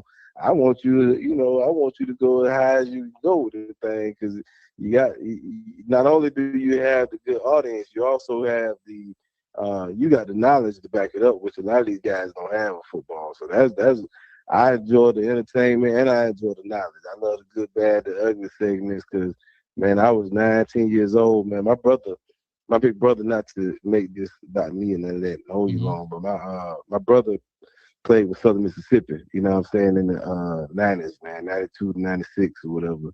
And, man, I used to watch film all the time. I ended up playing at Troy, but I can appreciate you breaking down film and all that. A lot of people, the casual football people, they may not be into that, but that's huge to have you sitting there breaking down the film, and that's the teaching them the game, and all of us sharpening the tools, watching everything, and seeing how it develop. That's huge, man. Ain't nobody doing that. I appreciate so that. You're absolutely right. I would rather donate to your to Coach Hayes Foundation than to lose money on Miami. It's just the Miami thing. You know what y'all do for me, man. I just can't stand the delusional fans. But this year, y'all have the players. I've always told you it wasn't the players, it was the coaches. But the players outplayed the coach, the head coach this year. And shout out to that defensive coordinator that just simplified things and said, hey, I don't have to get so exotic where I confuse my athletes. I got some of the best athletes in the nation. I can just simplify the thing, let these guys play loose. Cover 3. Man, you sound like a real hater. Keep everything in front of us. Huh? You sound like a real hater. I sound like a truth teller. Hey, I got these athletes out here I can let bang. We can get pressure on the quarterback without really sending the blitz. Man, let's just do that and keep everything in front of us and just and let somebody else make a mistake. Let them drive the field. They'll make a mistake sooner or later because you know, coach. It's not like the offense has been beating these teams in big games. The defense been really holding it down, and the offense has been getting the beat. They're handing the ball off to Fletcher as they should, and at the tail end of this year. And it was really impressive is the last 2 games, these coaches has took away Malachi Tony, and guess what? The team still looks better for it. It's a more balanced game instead of trying to get it to him 15 times a game from quarterback to running back to receiver. It's more balanced, and you're more dangerous that way, or you're definitely more effective. So it's gonna be interesting Thursday, man. I got money on Ole Miss. I don't What? mind. Hey, Come on, if I've been dog. losing so far, Hold up, one man. thing This about brother. it, I'm gonna ride it all the way out. Hold up, dog. But You did all this talk. Wait. you know my main Hold reason. up, You know my main reason think y'all gonna lose the game. It's not a really good reason. But you know why? God damn, you did all this talking. Miami Mo, is let me just say this real quick. The only reason I think y'all can lose this game is because of the last few teams y'all played. The names itself, not necessarily with Texas A&M, but that was the first team in the playoffs, so we know y'all was gonna be up for that. And Ohio State, everybody had y'all to lose, including me. And boy, them man, as soon as y'all got out the bus, y'all slapped 5 from the boys. Harder than your sound effect to slap. Y'all slapped 5 from them and changed their mind quick. One thing my uncles told me growing up, man, if somebody walk up on you talking about they gonna do something to you, you do it to them and you change their mind. And y'all changed their mind as soon as y'all saw one of them Ohio State Buckeyes. Y'all slapped 5 to tie y'all. And it just went downhill from there. But Ole Miss is not a sexy name. And I just don't think y'all will get up for Ole Miss like y'all got up for the other games. And I can see a slow start. And if that happens, this quarterback that Ole Miss got can be trouble. So all right. So Mo, I just think you did all this talking. I want you to hear me for a second. Yes, sir. Okay, I'm just. Did you bet against us against Texas A&M? Absolutely. Did you bet against us against Ohio State? Yeah, you know I bet against you against them. I just knew JJ then was just gonna have a field. Okay, hold on. And then you and bet Bo against. Jackson. Hold on. And then you how? I told you, Mo. He can't run the anyway. I told you that ain't got nothing to do with you telling everybody, but it's worked out this year. But Mo, what can I say? Mo, excuse me. My last thing I want to say to you, and you bet against us against Ole Miss. My only question is, this is the least I bet it. Mo. I got y'all in a 5-16 parlay. 50 go bring me about 1,100. Y'all just a small part. I ain't bet crazy, man. I was losing $500 a game on y'all earlier this year, man. I lost over $1,200 against Notre Dame. Well, Mo, do you know what I do to an Irish right now? But hold on, here's my problem with you, Mo. You having an unnatural allegiance to losers is not like you. Everybody, all these losers, you betting against us, and you haven't jumped on the train yet. And I'll just say this to you before I let you go. I call it. Hold on, I gotta let you go because you're talking blasphemy. You did all that good talking, and the first thing. Hold on, you have your cane juice. I'm sipping on some Uncle Nearest. Hey, I know Uncle Nearest. 1884. Well, listen to me. Here's what I'm gonna say. Hold on, here's what I'm gonna say to you, Mo. Because what the part that's really getting me upset is you did all that talking, and I thought you was gonna be part of the movement, not the moment, but the movement. What movement? This cane movement. And the last thing I'm gonna tell you before I let you up out of here, I ain't doing that. Mo, I want you. I want to do what? Listen, you gonna come on here with me live. I want to do that now. No, listen. You don't want to come live? Okay. Listen. I said I want to do that. I know. And I want your wife to serve you them Pop-Tarts burnt. She ain't got to be on live. We can just see her hand sticking. Listen to me now. You're doing a lot of talking. You're not I'm listening to you. Come on with it. And I want you to put the burnt Pop-Tarts up there. A bowl of Fruit Loops with water, and you got to eat it with a fork. Who we playing? Ole Miss? And you got to eat some Ole Miss biscuits. So if y'all, hold on, we'll make this agreement. So if y'all beat them, then I got to do that. But if y'all lose, then what, Coach? You already lost the bet, sir. You already lost the bet. This is something you've been owed me. See, this is the Okay, thing. all right. But I so I always gotta place do it after bets. this game. You ain't gonna want to see it. I gotta do it after this game. You know why I don't place bets anymore? Because I always win them and people don't Why? pay. I got an eyebrow Oh no, out I'm there gonna by pay. Little I'm gonna pay. Bucket. I'm paying. I got I'm half a paying. beard by I'm Sid paying. from When you Texas. talked to her the last time, she was just getting over the flu.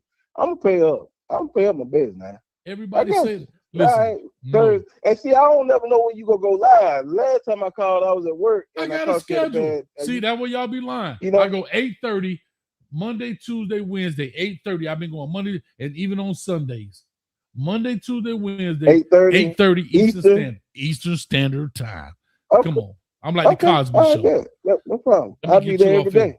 Let me But say this last thing to you. And so Thursday night, I'm gonna have the s'mores, man. I'm gonna have a s'more Thursday night. Now, what kind of cereal? Fruit Loops with water, with a fork.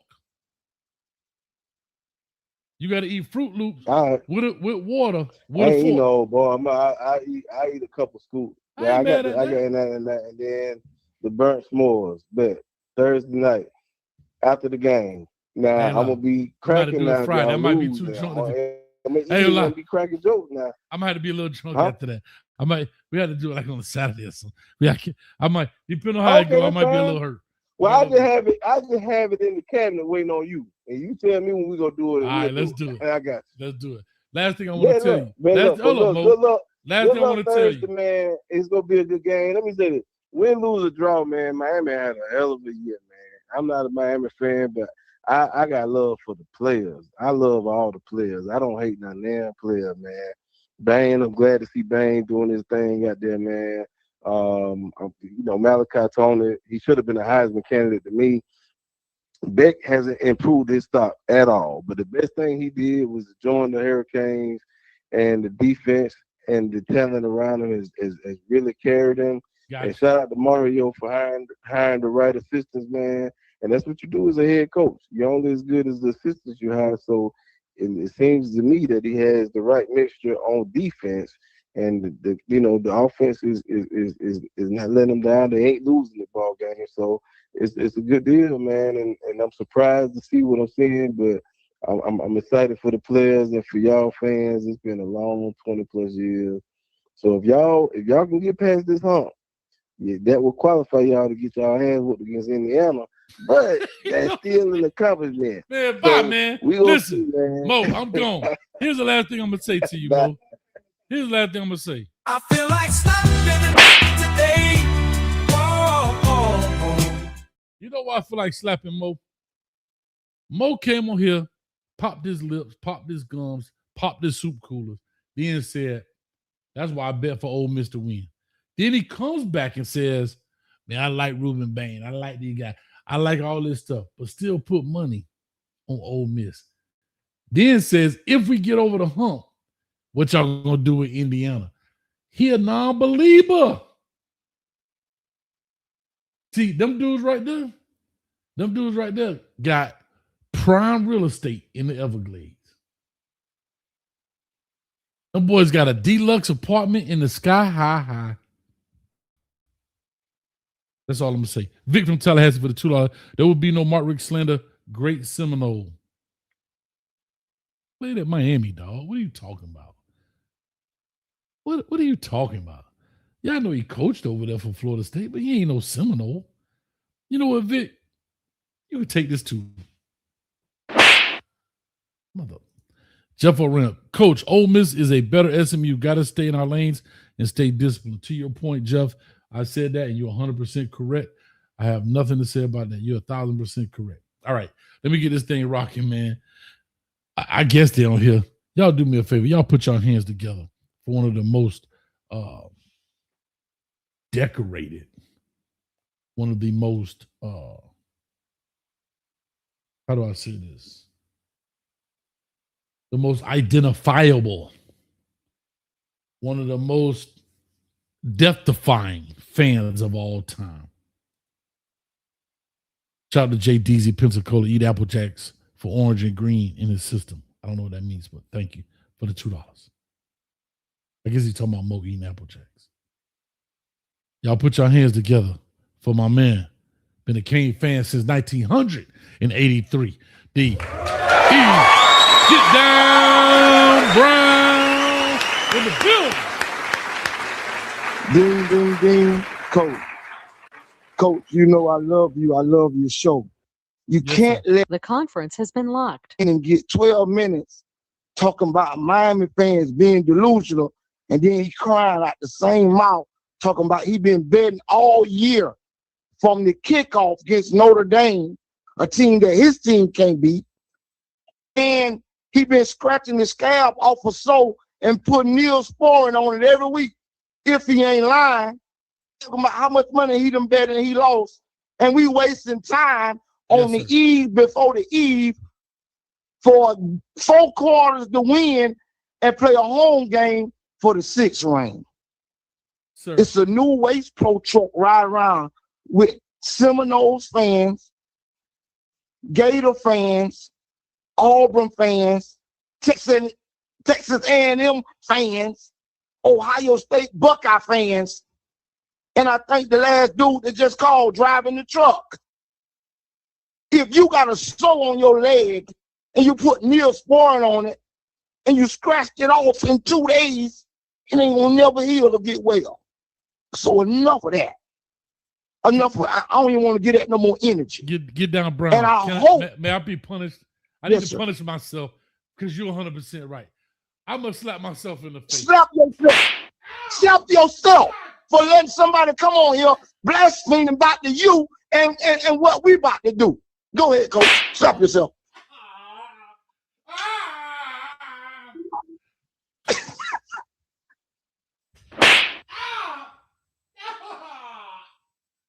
I ain't gonna cry. I'm okay. Take it like a man. I think I knocked my tooth out. Now here we are. Hey, I'm gonna get out the way so my uncle could come on. But listen, I had to unpack that because I had heard it all before, Sunshine Anderson, and I didn't want to hear it no more. The fake Bo Jackson, the one that we smashed against Ohio State, and the other Bo Jackson that's too old, he done got hit so much, he might not even know his name, Bo Jackson. So who said Bo know? What do Bo know? Enough of that. Waste Pro just pulled up. We 4 quarters away. We 4 quarters away. See, somebody got to set it straight. When somebody come in here and set it wrong, somebody got to come clean. I'm the clean up, I'm the clean up man. I've been here since '83. I saw the 29-0 against Arizona in a bowl game. I saw UCLA humiliate us after Ezra James did his thing. I've been waiting in the waiting room. I've been waiting since '83. I've been waiting since '87. I graduated in '89. 91 was great. And then 2001 was the greatest of all time. We let no clown. This ain't a circus. We don't need no clowns on our show. This the eve before the eve of 4 quarters of the football. Win the game, you play home for the 6th ring, and I give it to my uncle. That's what's going on. The rest of that stuff is just don't leave, Messi. Don't leave. Okay, I ain't going, but I'm pissed off. Waste Pro people calling here, talking about my Canes, calling us delusional instead of losing money week after week because they hating in the phone booth. Come on, go ahead. Hey, the word of the day, inimity. Look it up. Inimity. Go ahead. Go ahead, Messi. I'm done. Enimity. Enimity. Look it up. That's what he is. Mo knows nothing. Always the old dude trying to teach us. Mo knows nothing. Hey, listen. We bought. Listen, I'm going country now. We about to go into the rich man's version of the good, the bad, and the ugly. We're going to do the good, the bad, and the ugly. Let's start it off right now, okay? The good, how coach do it. The good. We're going to good. The good for the University of Miami is that we should have been celebrating this team when we started out the season, when we got those 5 transfer portal guys who are playing a pivotal part Yes, sir. of this winning program. That's number one. Number two, we came into the season and we won our first 5 games. We won the first 5 games. We got up to the rank of number 2. But you know what happened? We had our quarterback who took in the rat poison. He went out there and trying to win the Heisman Trophy against Louisville, and he threw all those interceptions, and then we lost. So we got down. Then we turn around, we lose to SMU, we got down some more. Now think about the things that a lot of people have been chastising the head coach for. Well, he's not a game changer. He doesn't know how to coach. Okay. We went through those versions, nephew. We get into the last 4 or 5 games of the season. The man bring everybody into the room, look at a video, and turn the whole season around. Now let's look at the bad. The bad is these fair weather fans. All through the season, they were talking about how bad the coaching is, how bad the running of the A gap is, how bad the play calling is. Now that we are 1 game away from the national championship game, 1 game away from the national championship, we got these fair weather Miami Hurricane fans coming out here calling, and they want to call in and start talking about all that bloviating, vacillating, pontificating bull crap. Oh, we good. Oh, the coach Cristobal is a good man. Give this guy the open blank check. Fair weather friends. You know how you can tell fair weather friends, then we're gonna get you to the ugly. Let us lose that game against Ole Miss and watch how they all jump off the bandwagon. Okay? Let us do that. I'm sick and tired of all this bull crap. We got fans from Ohio State and Florida State, losers. Goddamn losers calling in on the University of Miami K Talk Live U show. I was coming here and get their 15 minutes of fame. Fame. Okay? We got Mo calling in here. He had 15 minutes. I had to sit back on these earphones and listen to Mo bloviate and pontificate and damn near vacillate all freaking. I got on the toilet. I went and got on the toilet. Well, yeah, that's all that was. Yeah. All right, so here we are now. We in the good, the bad, and the ugly. You pose a question about the Ole Miss head coach. How in the world can anybody? How in the world can any team? How can a football team prepare for another team that is as powerful as University of Miami with a scattered coaching staff? Answer that for me, Coach. I said the same thing. Such a huge distraction. Such a huge distraction. It's just unbelievable. You got an Ole Miss football team. Now let's give them their props. Okay, they lost their head coach, and they've advanced to this point in the college playoff system. But boy, listen, they're going up against a juggernaut Thursday night. They've been out scouting for LSU. How much preparation have they put in for, not preparation H, not preparation D? Come on, that's what they need. How much preparation have they put in to run up the A gap, bro? How much preparation have they put in to run up the A gap? How much preparation have they put in to stop the B gap? How much preparation H have they put in to stop the C gap? Man, say preparation H. You can't do a reach around. You can't do a reach around without preparation H. Come on, man. Okay? It ain't 12 o'clock yet. Listen, the we're gonna. This is my pithy statement. We're gonna win that game 45-3. Trust. Whoa. 45 to what? To 3? 45-3. Yeah, they're going to over and I'm gonna tell you. I'm gonna tell you why I say this. What we're looking at as the quarterback for Ole Miss, we're looking at a poor man's Cam Ward.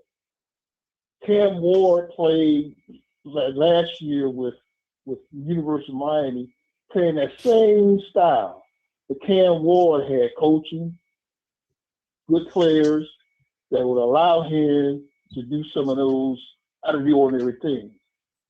When we watched that game last week with Ole Miss in Georgia, that guy was running around in question marks and making exclamation marks and periods. He was running all around and throwing the ball down the field and making big plays. That's how they were able to stick in the game. Oh God! With Georgia. Okay, so I mean, so hey, listen. I listen. I did my little soliloquy there for about 10 minutes. So go ahead, nephew. Take it over and take this thing on home for me. Somebody make it stop. Real quick. Hey, Coach, can you hear me? Can y'all hear me? Yeah. Real quick, let me do this. Let me do this. Shout out to Jordan Poole for the $5. Hold on. Shout out to Jordan Poole for the $5. He says, "Where's Black Butterfly?" 666 preparation. Oh, I'm sorry, Coach. Go ahead. Give you some of the Jordan Poole for the $5. Where's Black Butterfly at? Talking about the mangy A dogs. They mutts, poodles mixed with wiener dogs. Lord have mercy, y'all tough out here. Like my man called in Quincy from Quincy Q Kane or Quincy. I'm a dog, not a mutt. Ooh, yeah, that's what I'm saying. Hey, listen, real quick, man. I'm cutting off beard hair. We locked in for Thursday night. I heard one man tell me he on the swing shift. You told him right, he need to be swinging on his balls. I wouldn't work on a pie truck eating pies. I wouldn't work on the bank truck hauling money on Thursday night. Thursday night. I would listen, man, listen. We've been waiting on this. I'm gonna say this. This is all I got to say, Coach. And I appreciate you letting me and my aunt close out. We needed to close. The garbage truck come on in the morning, but we need to get that garbage off the air. But listen to me. Do y'all realize, Coach, love you, man. Aunt, love you, man. All the Kane fans, love you, man. Even the new Google Kane fans. But I've been one since '83. I'd have forgot more about the Kane than you will ever know. Do you realize we are 4 quarters away from a home game in Dade County, the 305, 17th Ave and 119th, 27th Ave and 79th. If you know, you know. In Dade County, we 4 hours away from a home game. And when they say, welcome to Miami, so let's win 4 quarters. Let's go 1-0. Go Canes, man. No, listen, it's a wrap. It's a wrap. Okay, it's a wrap, man. Hey, it's a wrap. All I gotta say is that, Coach, you go home and you take something for that COVID-19 you suffering with. Okay, what we're gonna do Thursday night is exactly what I said. Okay, we're gonna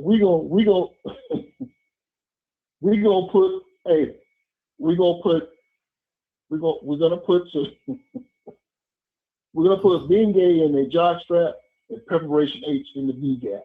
What? That's what's gonna happen. That's what's gonna happen, bro. That's what's gonna happen.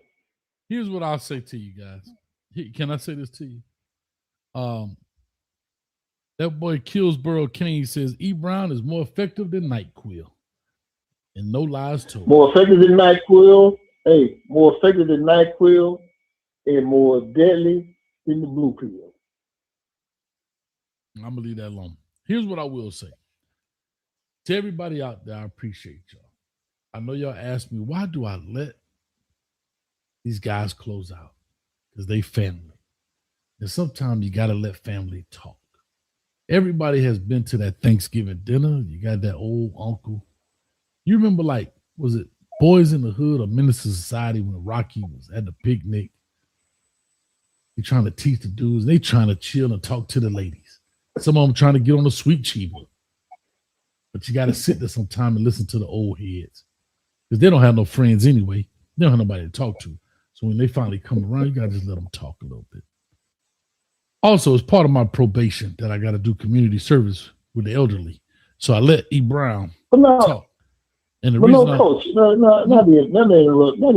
to interrupt your sleepy soliloquy. Part of my probation, but but part of my probation is because I was at a Canes game and I slapped the living mess out of a dude. So they said you got to do some community service for the old folks. That's what I did. So with all that being said, thank you. It's like someone posed a question tonight. So I appreciate y'all. Thank y'all. Jacoby Thomas intercepted that ball, how come he didn't run it back for a touchdown? Go Canes. You know why he didn't run it back for a touchdown? Catches tomorrow 8:30. Because he got soft.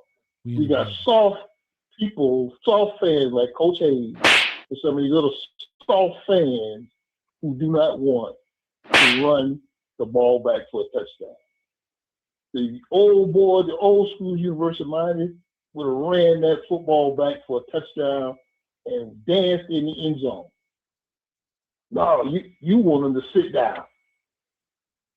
No, that's not what we're going to do. We're not going to sit down. We're going to smack them to the right, we're going to smack them to the left, and we're going to run up the A-gap. Take it from me. There you got it, ladies and gentlemen. That's what happens when you respect your elders. You just listen to the old people talk. 518 in the building. Make sure you hit the like, share, subscribe button, notification bell. We'll be back 8:30 Eastern Standard Time tomorrow. Talking about these Canes. Get this thing in here, man. Peace. Okay, baby. Okay, baby. Get down, Brown. You got anything to say?